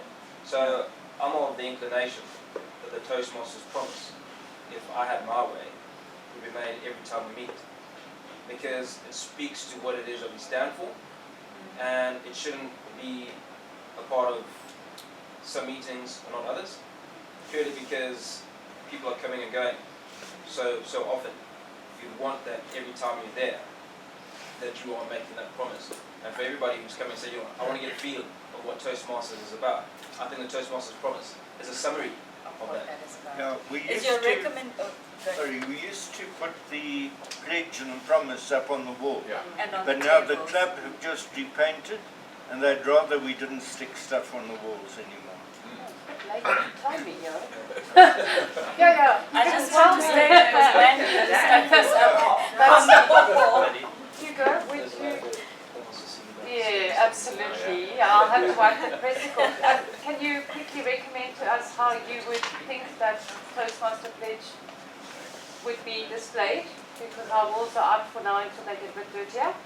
Well, we can have it on our table. Yeah, it's only because I hate reading, as in I'm a visual person. I like visual kind of things, or hearing things, pictures. I like pictures and crayons and not words. Is it something that you would maybe sort of Well, if it's not say long, as if an it's alliance if it's a- once in a while? If it's a four-liner, right, then I think certainly it's, guys, Worth this is who I am. putting this it is what in. I- It's a bit longer than that. It's Yeah. about a page long. So Yeah, I then think maybe yes. Yes. printing Print it on, and have it on and then obviously if it's put on the tables, then make a mention of it during the course of the program. But it's also Any other ideas on how we could bring it alive? because the inductions of new members, that's when you always hear the pledge. Yeah. So every new That's member right. knows and gets the pledge. Okay, here's Santon. We don't want to do other clubs, but this is Santon's, how they do the A4 for the meeting. And you could actually put it at the back. They put their pathways, paths and core competencies at the back of their final page. You could actually put this into this little brochure. Instead of having this, you could actually fold this and start printing 1, 2, 3, 4. Yeah. And then you can put in your pathway. This gives you an idea of and you can checkpoint. It even gives you the role players, what they mean. And it gives a welcoming message from the president of the day as well over here. It says, hi, I'm the president, welcome to the club. Her vision, what the theme of the year would be, that kind of thing. So when people come in, you're welcome to look at it. This is how it looks. Pass it around. And I think, do they have it at the back? I don't know, but they might have it at the back. I'll have a look at that. Start passing it around from here. Any other ideas on how we could bring that alive? Last idea before we close off? Do we use Easy Speak in this club? No. But we should check it out. Is that a recommendation? Good thing. Very good. Easy Speak is, for those who don't know, it's actually a way where you can actually go online. It's a very simple process. It came from the UK, and when we actually started implementing it about a month ago in Dainfern, I realized I did this 5 years ago.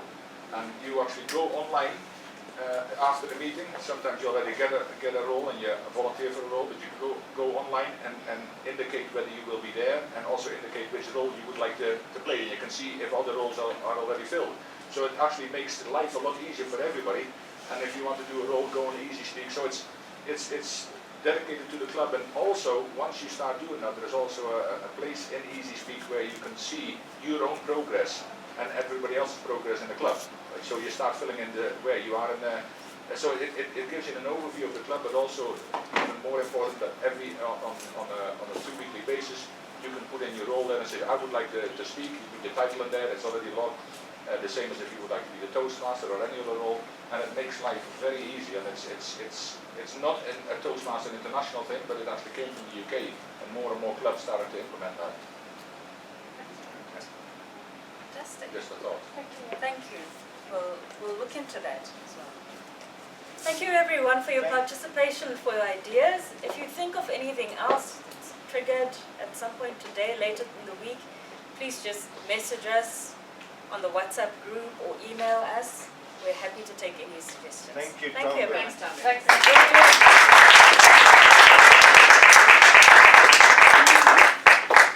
Okay, thank you, Tambo, for that. And it also brings us to the breakfast break. And if you can please, timekeeper, if you can let the sergeant at arms know 2 minutes before the time. I think we should be back by 11 o'clock. 11 o'clock. 11 o'clock, please. 10 after. 11 o'clock. 10 to now. Nearly Nearly 30, so 10. Make it 11. Okay, at 11. So we're 10 minutes behind.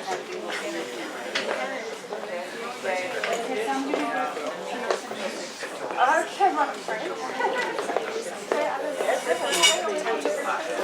She's a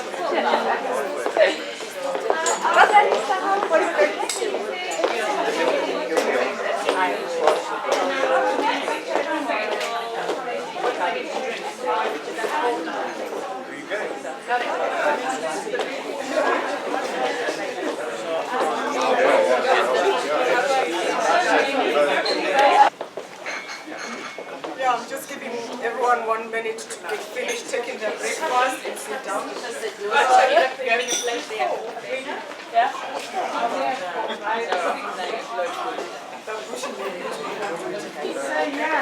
would you like to become a member?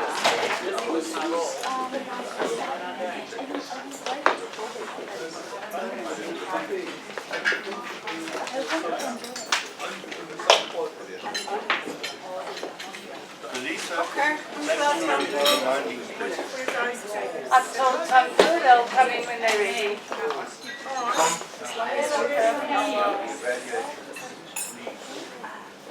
Okay, welcome back everyone. And I hope you enjoyed the breakfast as well as the networking. We now move on to our next session, which is the table topic session.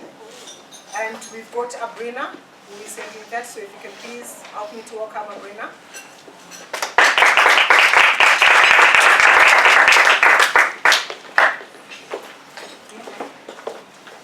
Good morning, everyone. Good morning, Abrina. Thank you for the volunteers. I did not have to chase up people, so I thank you very much. I'm gonna ask first of all, you've got 2 minutes to speak on the topic that I will pass to you. And at 1 minute, the timekeeper will put a green light, 1 minute 30 seconds, a yellow, and at 2 minutes red. Please make sure you finish before the red light comes on. My first speaker is Kanyani. You can come to the seat.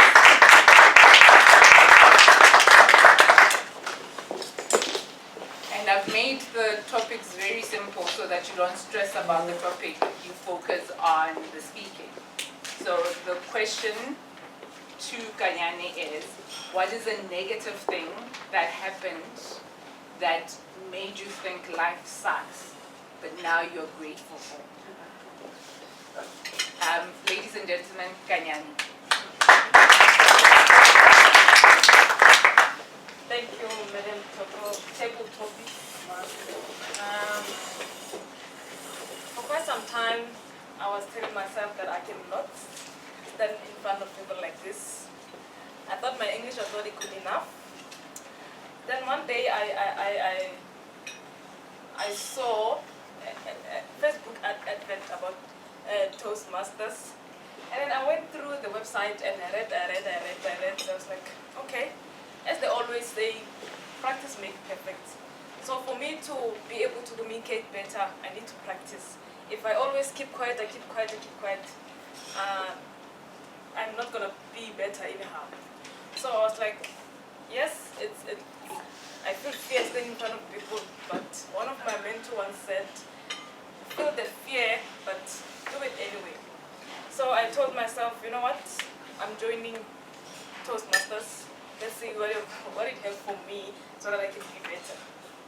And I remember on my first speech, the icebreaker that I gave, the appreciation and then the evaluation that came up afterwards gave me that sense of, you know what, no one is perfect, but with practice we can be better. And then that's where I started becoming and letting go that, you know what, that was just me being negative. And that was me just feeding that negative load every day. So I was like, now, I have the power now to change things around. The very same way I allowed that negative thought to play in my life. Madam told me to be faster.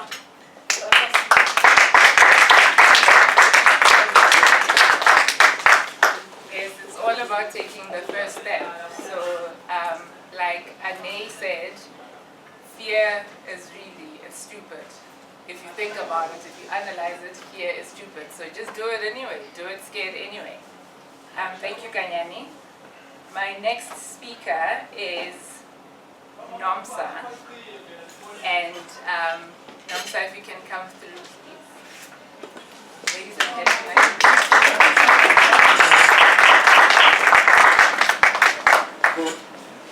And my question to you, Nomsa, is what is the lesson that you've learned from the toughest thing that you've gone through in your life? Nomsa, ladies and gentlemen. Thank you very much for your question.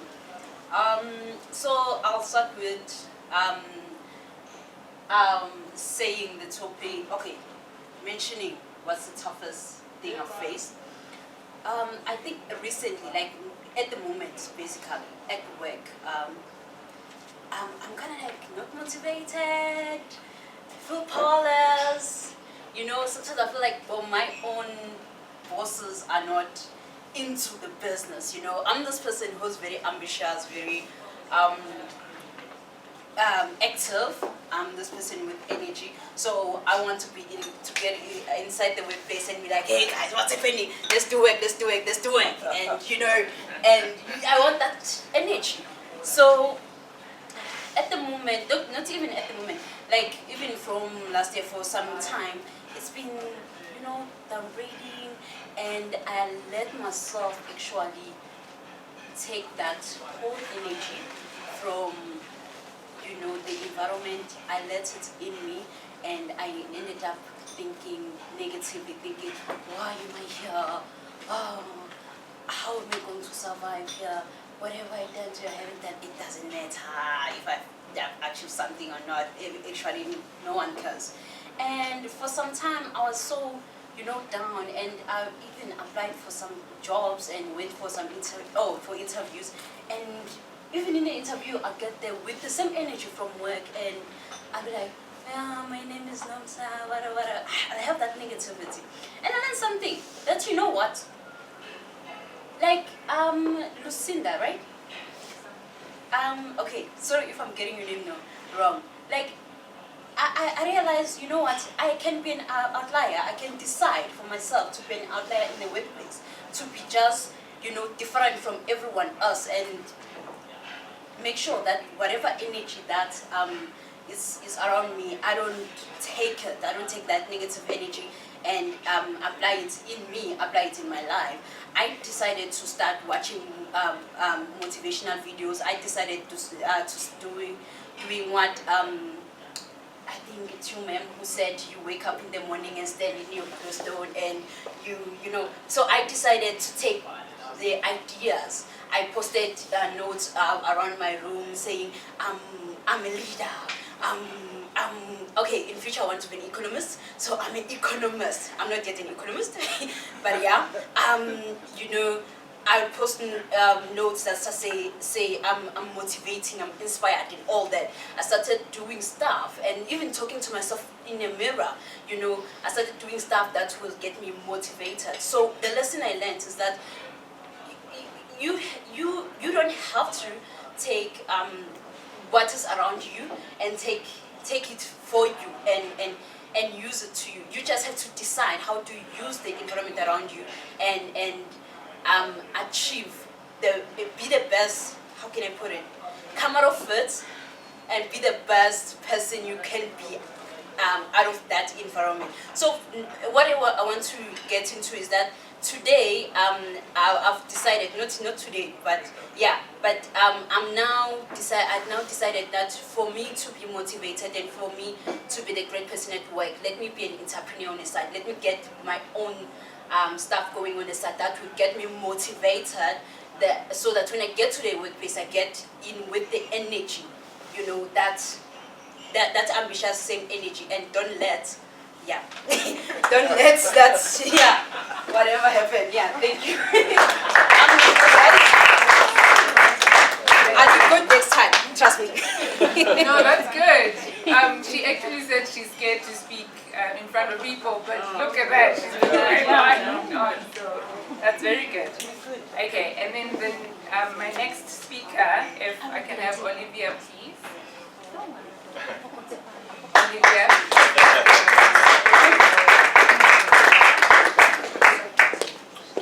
Lights.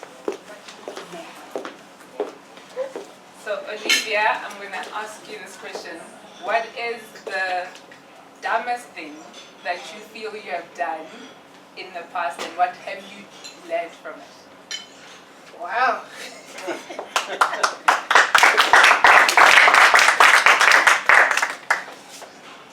Thank you. Toastmaster, ladies and gentlemen, it seems a very easy topic, but somehow my mind is still going so wild because there are many dumb things that I've done. So to think of the latest one is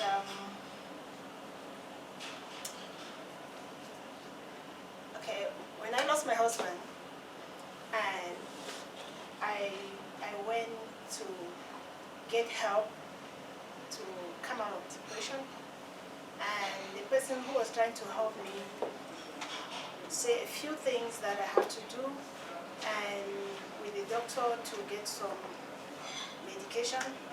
I knew that the medication will help me, and I did not take it. I decided to fight it by myself. So one day in the house,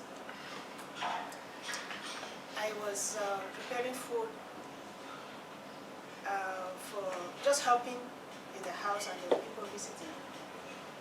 I tried to be tough. I tried to say I am taking it because, you know, as they say, because he was a leader, and many people believe that I'll be very strong on it, and I'm taking it well, trying to help, you know, do things that I'm at least since I started going to work, I'm getting out of it.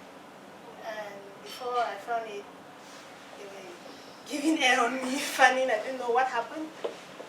So from that day, I said to myself, I will listen to what somebody who you are paid to help you is saying, and do as the person said, even if you don't feel like doing it.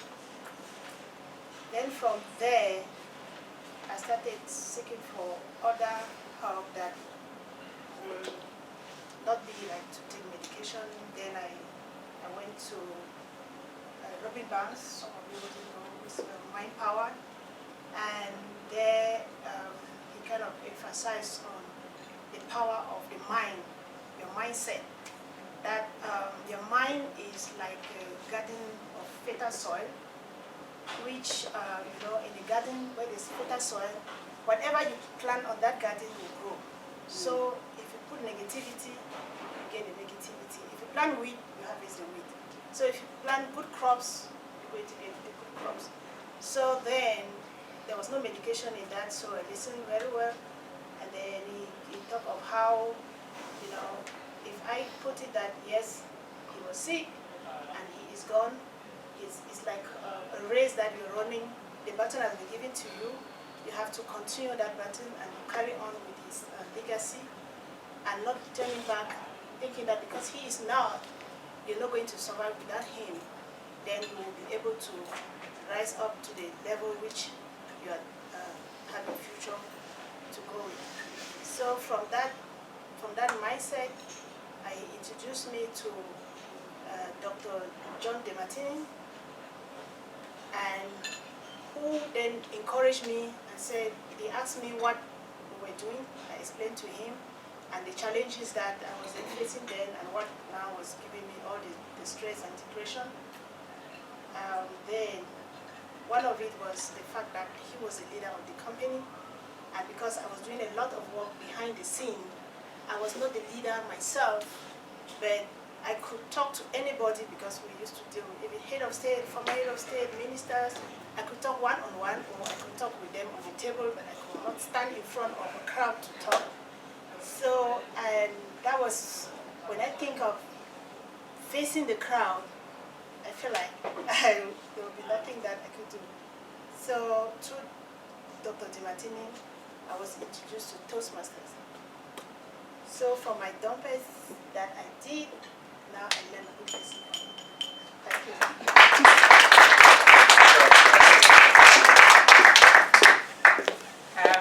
Yes, mindset is very, very critical, and in keeping with the theme of leadership, can I have the next speaker, and that speaker is Hugo, and we'll pick up from what Olivia said.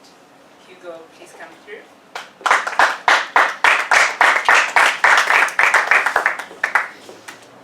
Olivia mentioned Robin Banks and mindset, and as a leader, it is imperative to get your mindset right.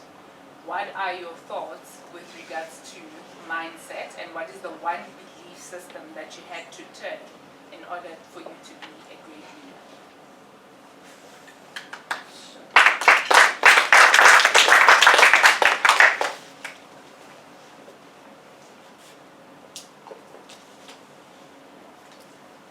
Madam Table Topics Master, fellow Toastmasters, ladies and gentlemen.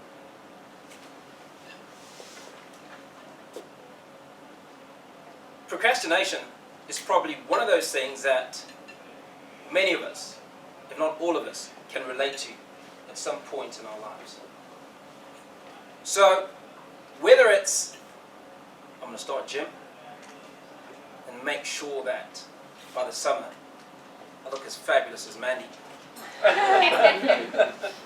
Or I'm going to take up a leadership course and become a better leader, or become the leader that I would like to be. We can all relate to procrastination. We can all relate to the aspect of making excuses for that which we should do as quickly as possible. A lot of it is absolutely necessary. It's paramount to our survival. But you know what? Procrastination is one of those things that makes sense. We always come up with an excuse. Tomorrow is the biggest excuse. But I don't have the capacity to do it. But in order to overcome procrastination and many other flaws, you've got to change your mindset. And the question that's been asked is, what is that one thing that's driven me past procrastination? Haven't quite solved that riddle yet. But the fear of failure, the desire to achieve. I want to be number one. I want to be the best at whatever I do. My little boy Callum, who's just turned 6 a week ago, has a sister who's 2 years older than him. And if she so much as finishes her dinner before he does, he cries. Because he wants to be number one. So their realization that the ultimate prize for me is to be numero uno, to sit at top of the mountain and say, yes, I've done it, is the one mindset that has driven me away from procrastination to, yes, I can.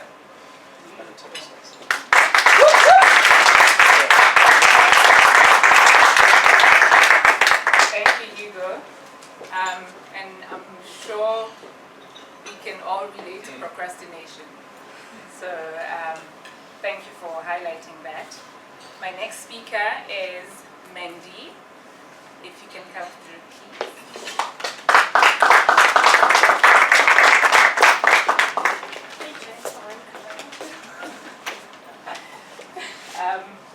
In keeping with the theme of leadership, most successful leaders cite meditation and affirmation as things that they do on a daily basis. Do you meditate? Do you meditate? And do you have affirmations? If yes, if you can give us one of the affirmations that you have for yourself. Minty, everyone. Thank you, Madam Table Topic Master. My question, do I meditate and do daily affirmations? My answer is yes to both. I believe that meditation is an important part of calming your mind and finding some peace in our very busy lives that we have. I wake up at 4:30 every morning, and for 20 minutes I meditate. I recently went on a course called Transcendental Meditation, which teaches you how to keep those thoughts of what's for dinner, I wonder if shampoo's in the shower, at bay, and for you to actually stay in your meditative state. I then get up, have coffee, jump in the shower, and while I do my makeup, which takes 20 minutes, I put on some powerful motivational affirmations. And they say in order for an affirmation to rewire that belief system in your brain, you need to be using the words I am. I am powerful, I am strong, I am worthy, I am attracting opportunity into my life. And the reason why I do those affirmations is because I think, like all of us, life has affected us. Throughout the course of my 43 years, life has affected me, and I've learned to believe things that are not true. So if something happened when I was 7, I learned to believe that I wasn't good enough or pretty enough or worthy enough. And because I was 7, I didn't know how to unwind that. And so I am now learning that I am actually good enough, and thank you, Hugo, for my compliment today. That helps me to affirm that I am good enough, I am pretty enough. Thank you very much. That is fantastic. If I can call my last speaker, what am I doing in terms of time? Timekeeper? We are now on 11:22. So can I call the last one? Okay, so our last speaker will be John. If you can come through, please.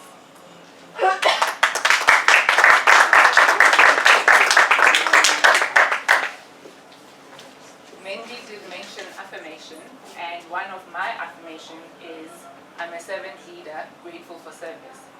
What do you think of servant leadership? It is perceived as it's a weakness to be a servant leader. You need to be a macho person. You need to be aggressive. What are your thoughts on servant leadership? Thank you very much. Yeah, and everyone.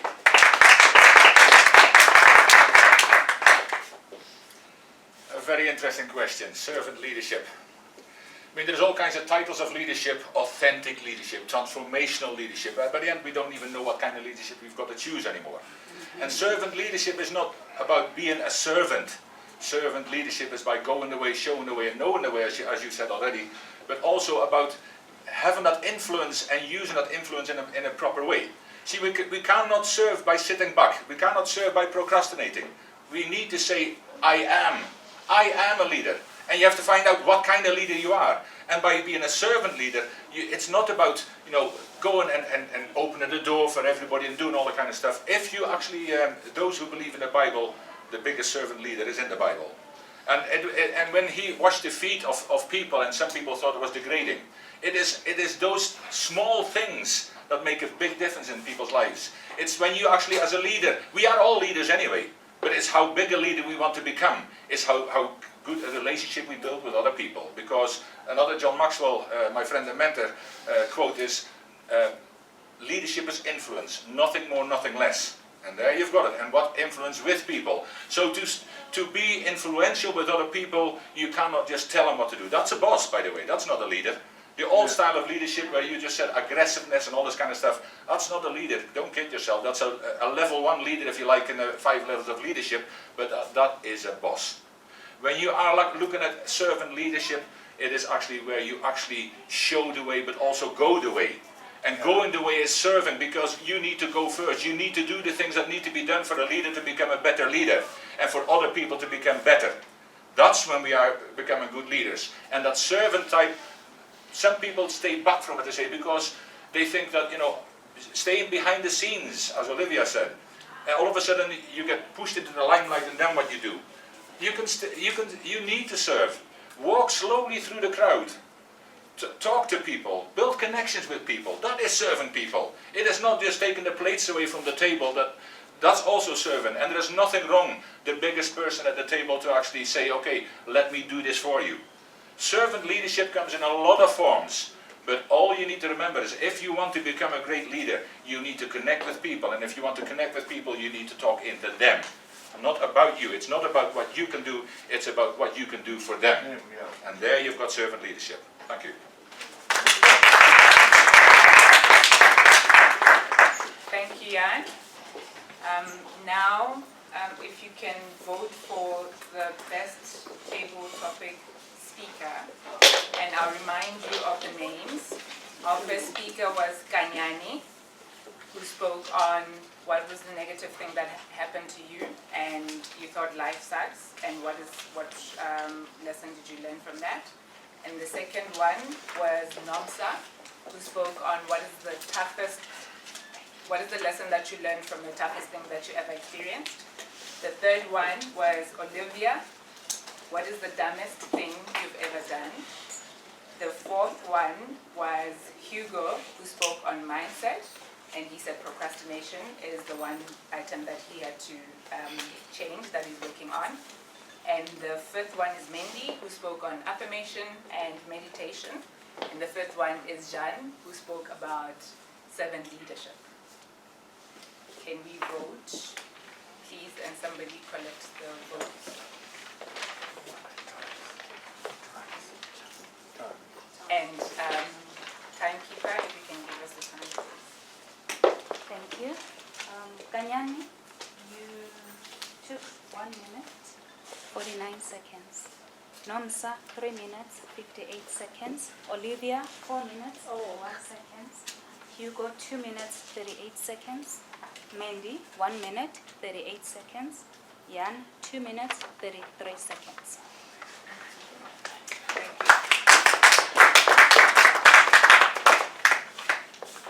I believe my job is done.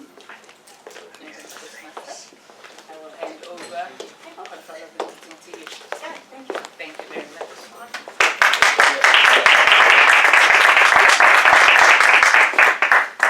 Hey, thank you, Abwina, for that very interesting table topic session. And if you can probably just give a round of applause to all our speakers.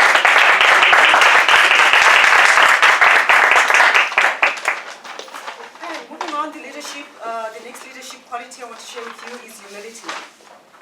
Great leaders are those who are strong and decisive, but also humble. Humility doesn't mean that you're weak or unsure of yourself. It means that you have the self-confidence and self-awareness to recognize the value of others without feeling threatened. This is one of those rare attributes of good leaders, because it requires containment of one's ego. It means that you're willing to admit you could be wrong, that you recognize you may not have all the answers, and it means that you give credit where credit is due, which many people struggle to do. We now move over to our evaluation session, where we've got Tambu as evaluation chair. So ladies and gentlemen, if you can please help me to welcome Tambu to the lectern.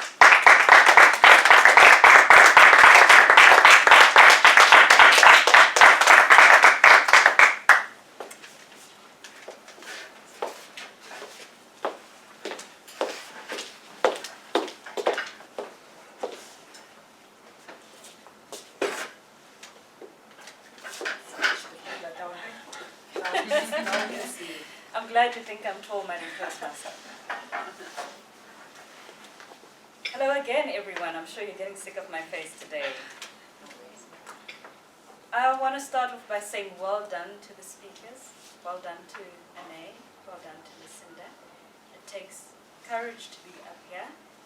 It takes preparation and it takes dedication, even if you are an experienced speaker. So well done and thank you for putting yourself out here in front of us.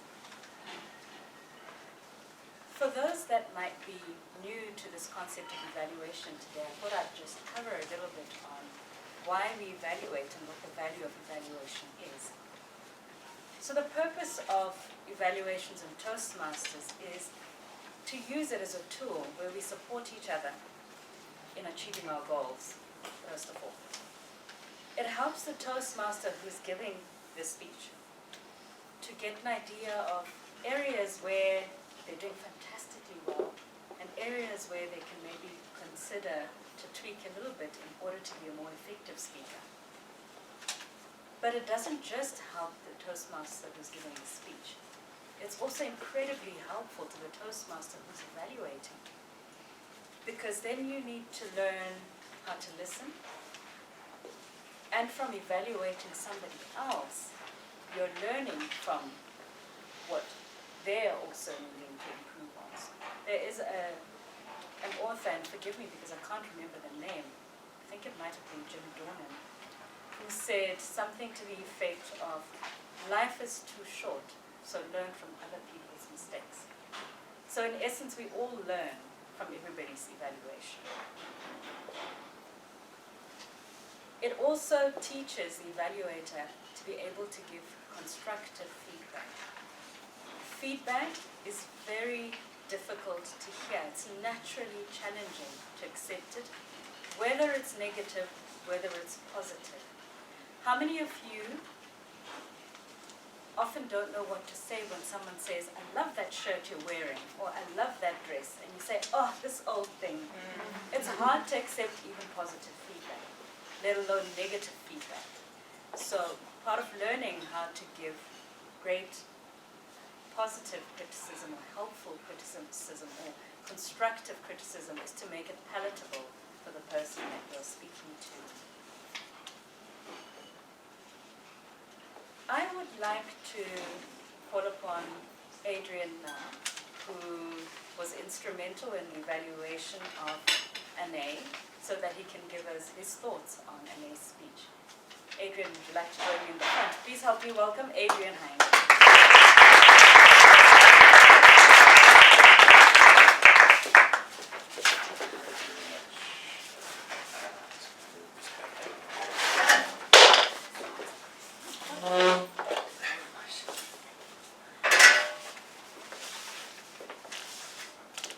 Toastmaster, fellow Toastmasters, guests, visitors. One of the things about her presentation is the first impression. Now when I see Anne get up there, she's always very well presented, very well dressed, and then that smile comes on her face. So full marks for your presentation. But jokes aside now, one of the things I really liked about your speech, well, there were 3 points where I gave you full marks for. One was the clarity of your presentation. I had no problems in sort of following the logic of the way you were speaking there. And I really loved that little bit about the dilemma that you find yourself in terms of stuttering. And then you tell me this wonderful statistic that 1% of the people in the world suffer from stuttering, and 25% of those are females there. So that first impact in terms of the position that you find yourself in. So you're making a personal confession as to where you want to go. And the other thing I found very interesting as well is the interest. You obviously did a lot of research on what you're doing there, and this has been one of the things that you've been pursuing for many years, no doubt, in terms of how can I overcome this problem, and the history of the people that basically you learn lessons from, Marilyn Monroe, Bruce Willis, and then the follow-up with the Dave McGuire. I found myself in the situation where, hey, this is interesting, and then there was the other guy all about, what was his name now? Lots of notes here. John Harmon. John Harrison. John Harrison there. So one of the things you've done, certainly for me, has inspired me, because it doesn't apply only to stuttering issues, but other issues as well. And then we've heard other stories in terms of, we meditate, we do these kind of things. So you've definitely raised my curiosity. And so as far as the content of the speech goes, in terms of where you could have some improvements, notice that when you stand, you were tending to do this a little bit there. So I think there's possibility of being aware that you could do other things as well. And then possibly the eye contact maybe would help every now and then. I got the feeling that you were looking at the wall behind you as opposed to sort of isolating one or two bits and pieces. But overall, I thought it was a great presentation. Well done, congratulations, and I'd love to have a chat to you afterwards. Thank you.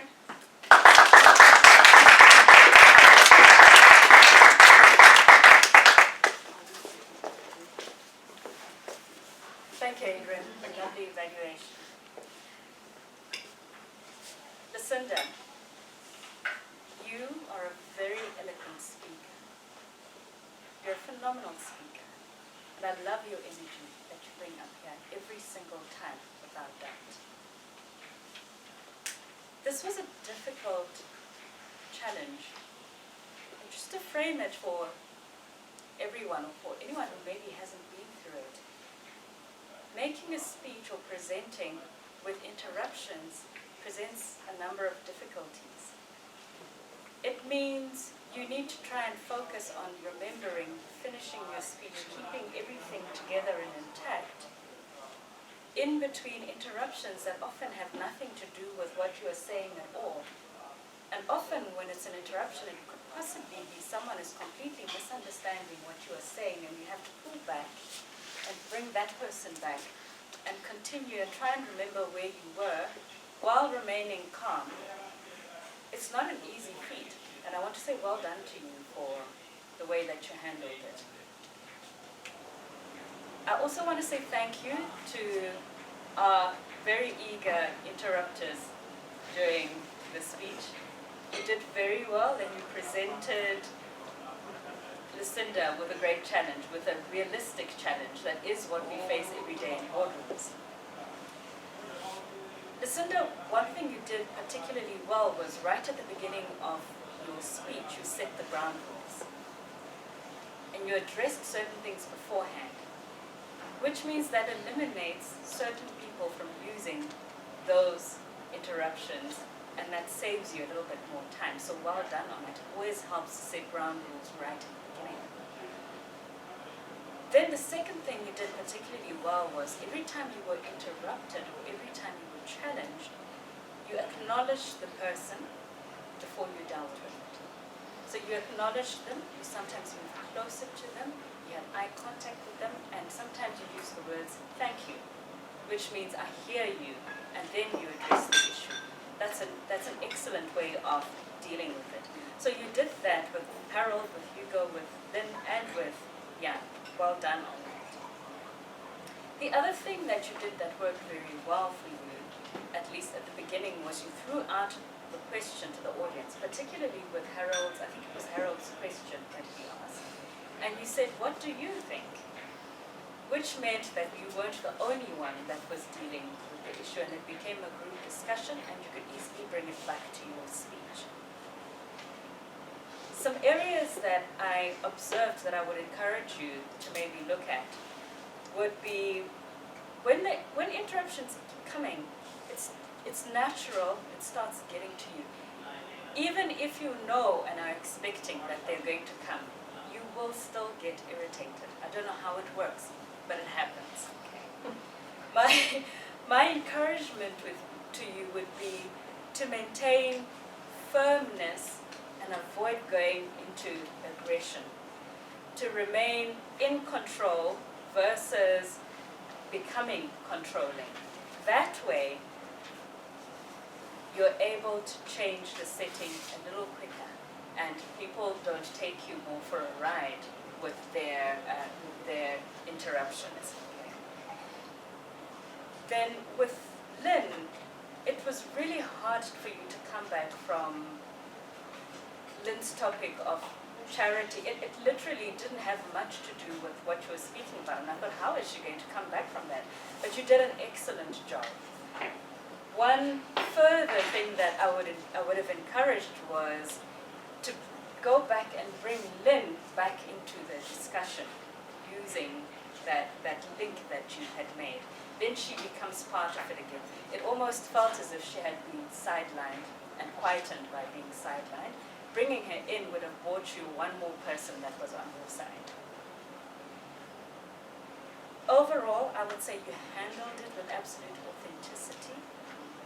And you showed you were willing to listen, you were willing to hear, you were willing to acknowledge, and you still finished within time.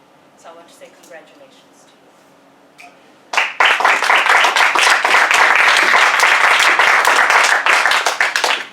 On a general note, which applies to everyone, myself included, the setup that we had today was relatively challenging to every speaker, because it's either you speak right up against the wall so that you are behind Snanzi, or you're somewhere at an angle over here. And for some of us who are vertically challenged, you add this into the picture, it becomes... I want to say, Lucinda, you handled that well. Abrina, you also handled it well. You spoke very much from here. It's always recommended, if you know you're speaking, if you get to a venue, you are allowed to change the setup. That's something we don't always think about. You are allowed to actually say, I'm going to need to move those two tables back so I can have space to speak forward. Or you have the alternative of changing your stage to suit you. but you're going to need to use a big presence in order to shift it that way. Just the thought for next time. Okay. Thank you, everyone. And I'd like to call upon Madam Toastmaster to finish off.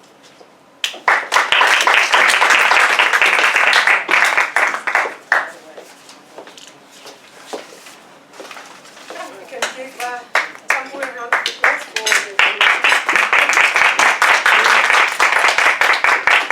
Okay, thank you very much, Tambu, for that evaluation. We really good chair. And that evaluation session, I mean, it was very interesting, and I believe we all got to learn a lot from it. Inspire others is another good quality for a leader.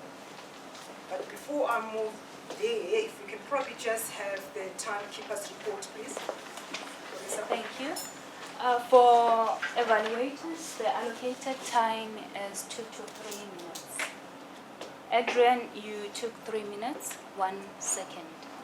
Tambu, 4 minutes, 31 seconds. Thank you.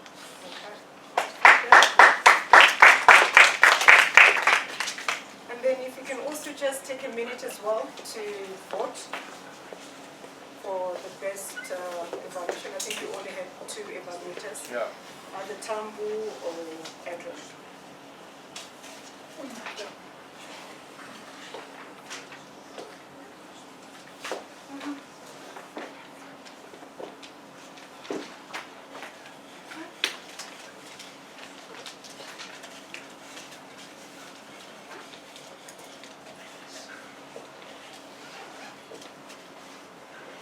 Okay, while everyone is voting and getting their votes in, I'll move to inspiring others is one of the qualities for leaders, for a leader.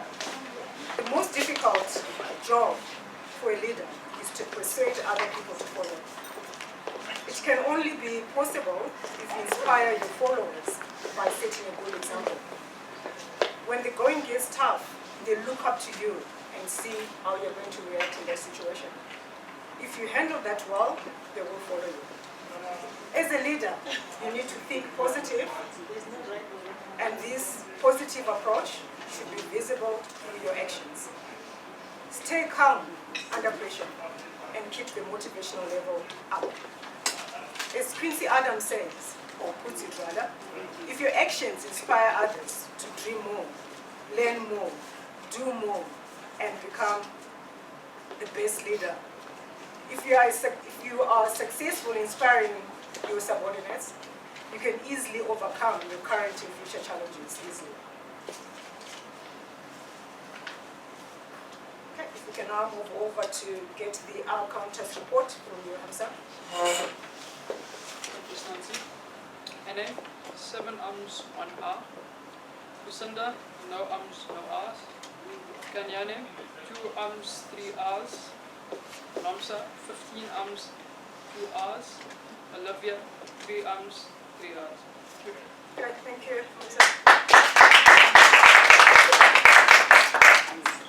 And Mandy, could you please have the grammarian's report? Sure, thank you. Madam Toastmaster, so the word of the day I'll start with. Tambu used it twice, Hugo used it 3 times, and Jan used it once. So well done, and that was it for my word of the day.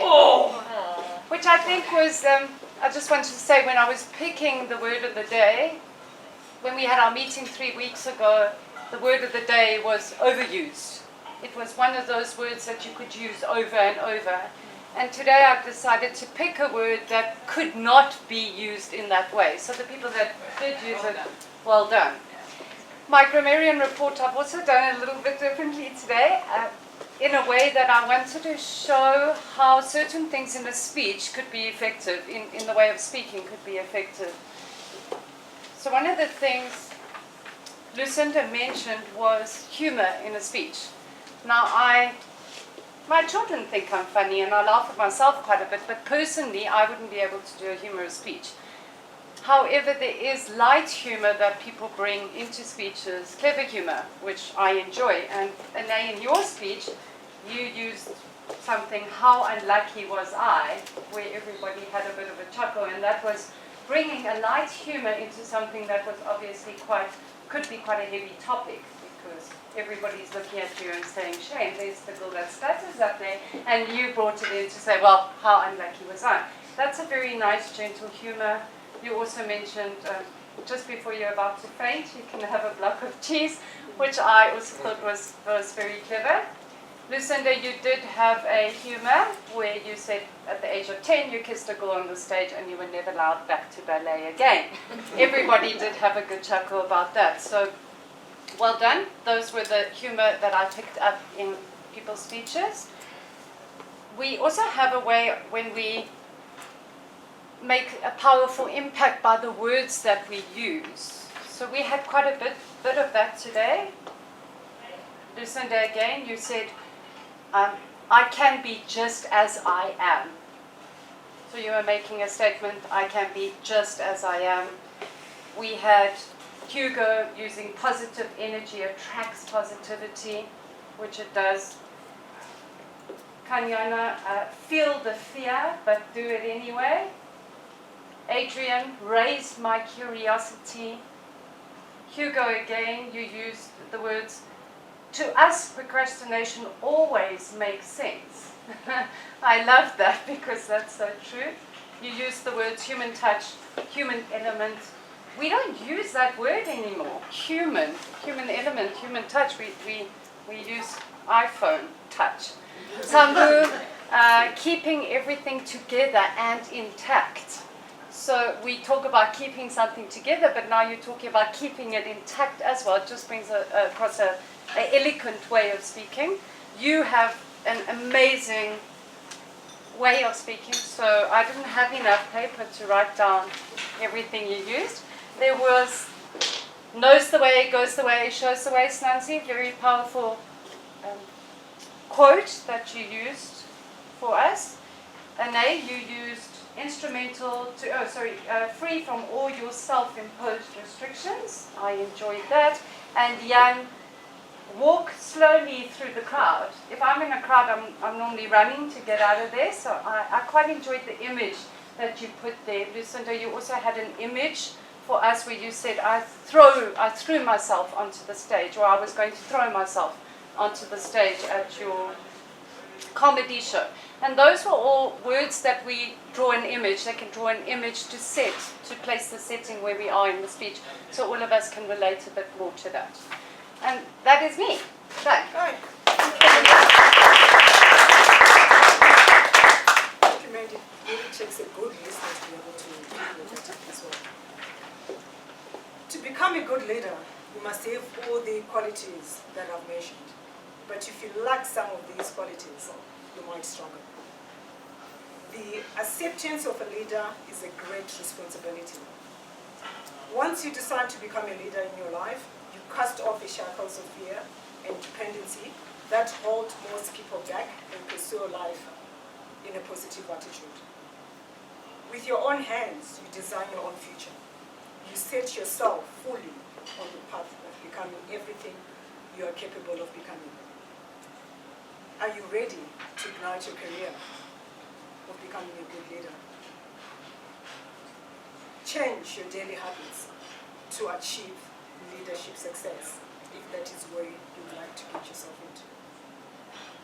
Thank you, everyone. This now brings my role as Toastmaster to an end, and I now yield control back to the President.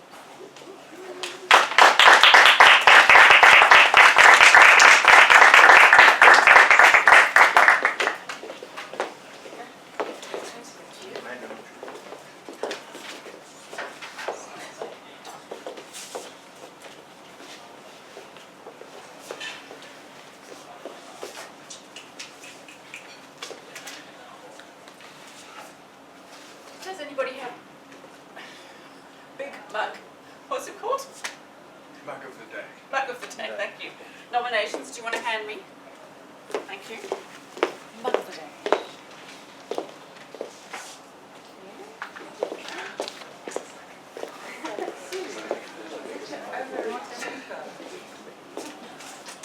Has it gone? Why don't you just use this? Use that, please? No. Oh, there's people. Do you have another one? Oh, you can, that's fine. You can have this.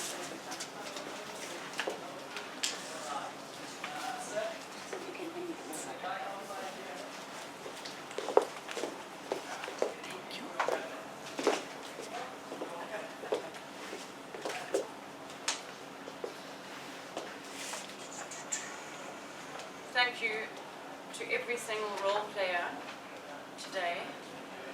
Maybe it's because I haven't been here for 2 meetings, or do you all agree it's been a particularly brilliant meeting? Yeah, great. Yes. Yeah.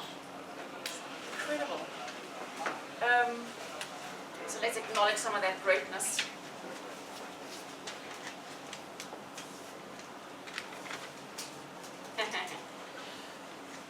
Drum roll for table topics.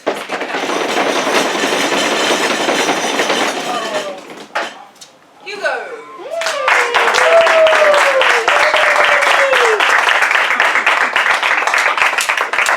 I have a funny tie-in because we used to have a table topics trophy, and someone liked it so much they took it away. Because the rule is you just, hold it for a few moments and leave it behind. But it leads nicely from your topic. We have procrastinated for a long time to do another one, and we haven't yet. So sorry.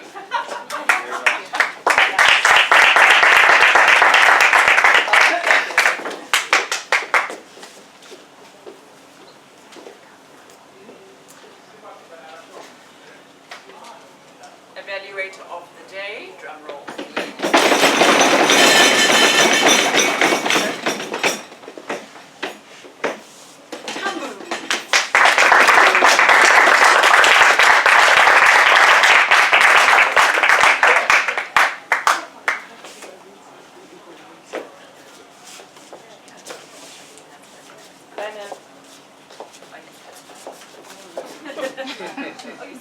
Yeah, exactly. So maybe I'll go like lower. Oh, come on.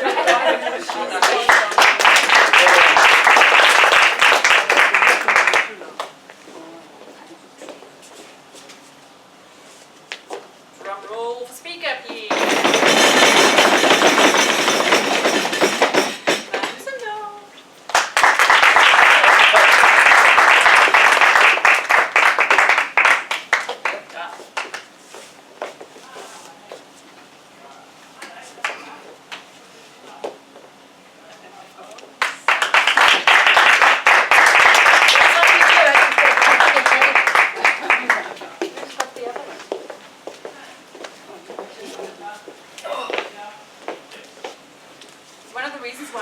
Stands out for me is why I'm going to nominate this person for the Genie Award. The Table Topics is always a beautiful session, but I felt like I got coaching for $50 today because of your beautiful topics. Thank you, Abrina.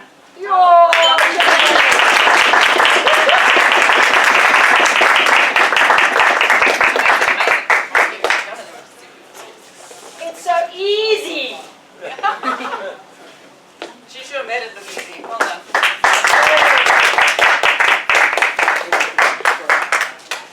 Right. Big mugs.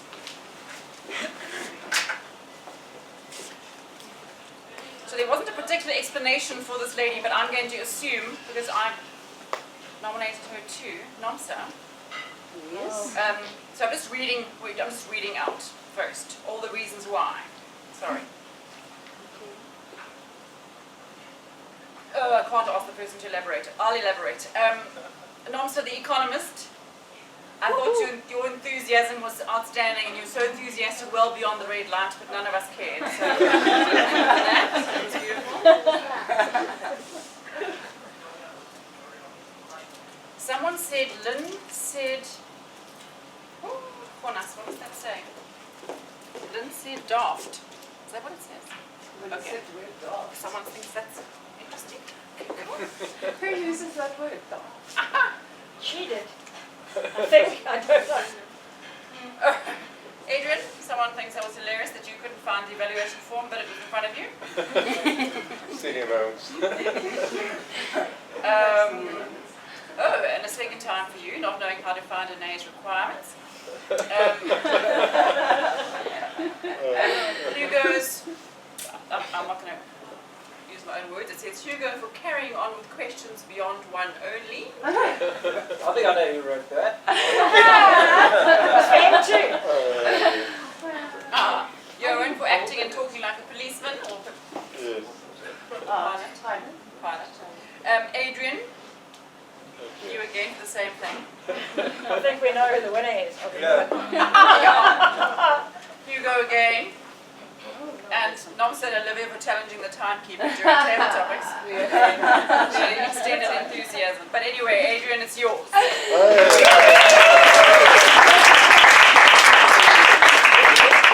think I've won this a few times before. Oh, yeah. I think I've given it to you.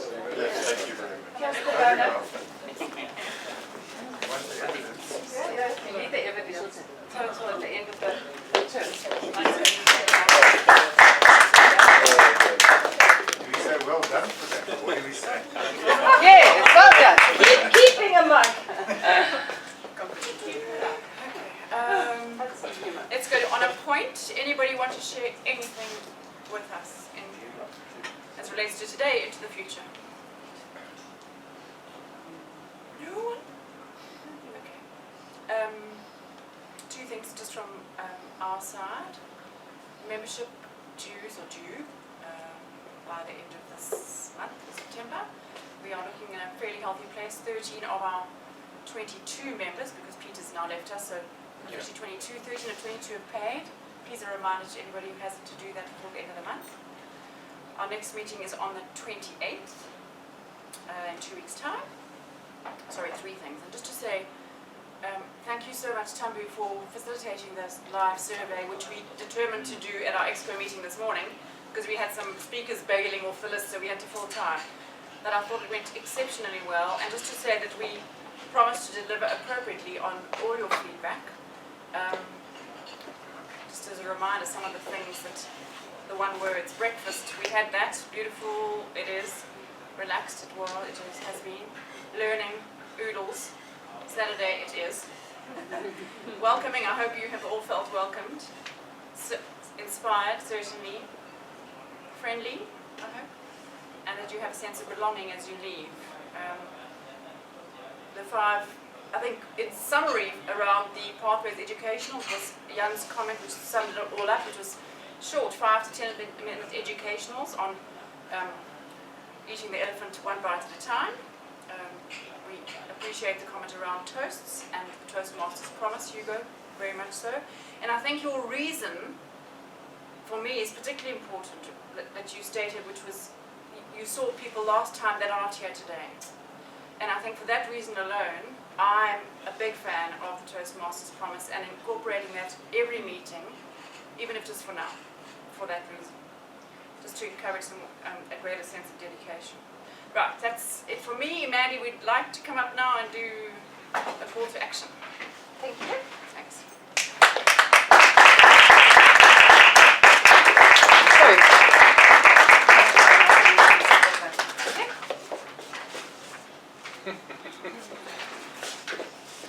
Right. So, I am looking for the right piece of paper. I am looking for roles for our next meeting from our members, please. The roles that I am looking for is timekeeper, sergeant at arms, registration, and our all counter. Do I have anybody? Harold, do you want me to do this? Are you full with speeches? Sorry, as a Yes, because I've allocated you for your speech the following meeting. Oh, the first Yes, one in October. Yes, because Then that's I'm when happy we to discussed. Sorry, won't you say the roles again? It was timekeeper, sergeant at arms, registration, and art all counter. Registration. Thank you, Lynn. Who else? Adrian, I haven't attacked you yet. I'm happy to do a speech, but Our speech side is booked up, but I will put you on for anything you like. another one. No, so which one would you like? Timekeeper, I have timekeeper, art all counter, or I'll be timekeeper. sergeant at arms. Timekeeper, Adrian. Thank you. Jan, Hugo, who we're going to pay your membership fees.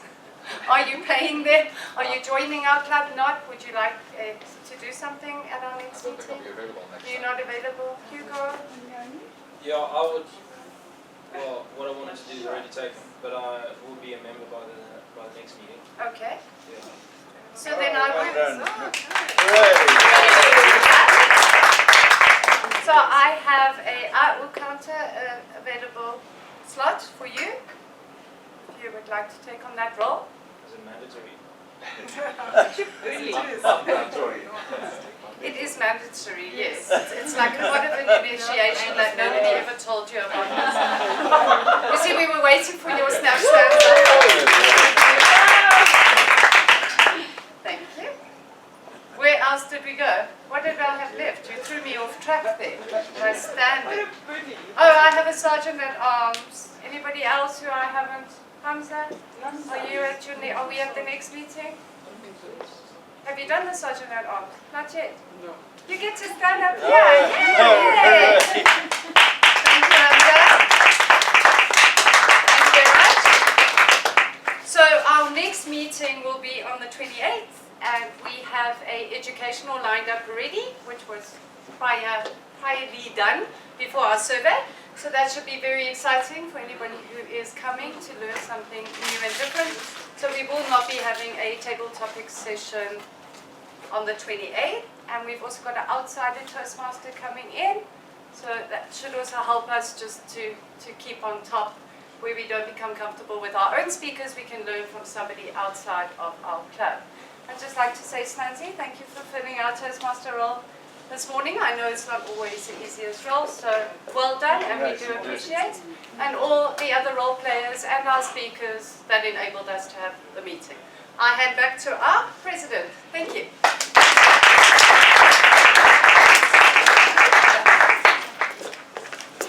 Last chance for honor point.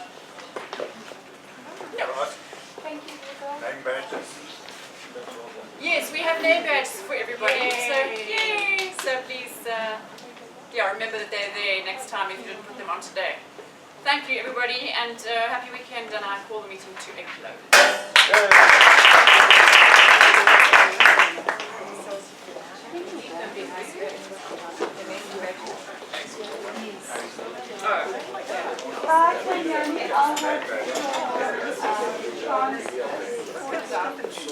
Andy, sorry,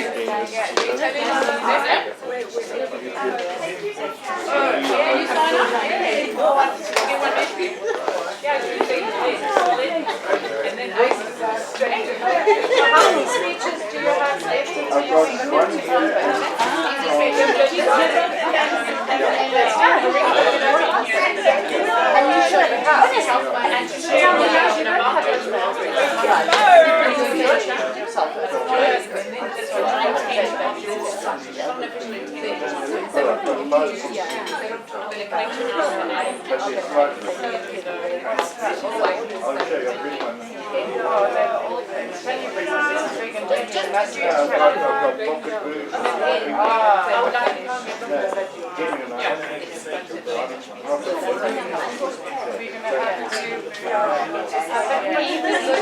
Like, I'm like this. All the way around. Yes, you can have a good. No, it's not.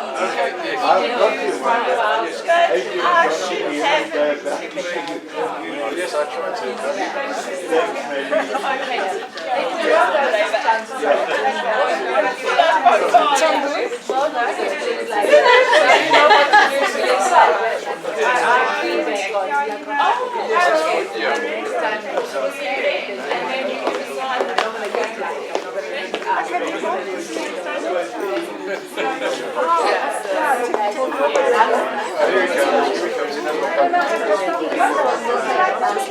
It's all about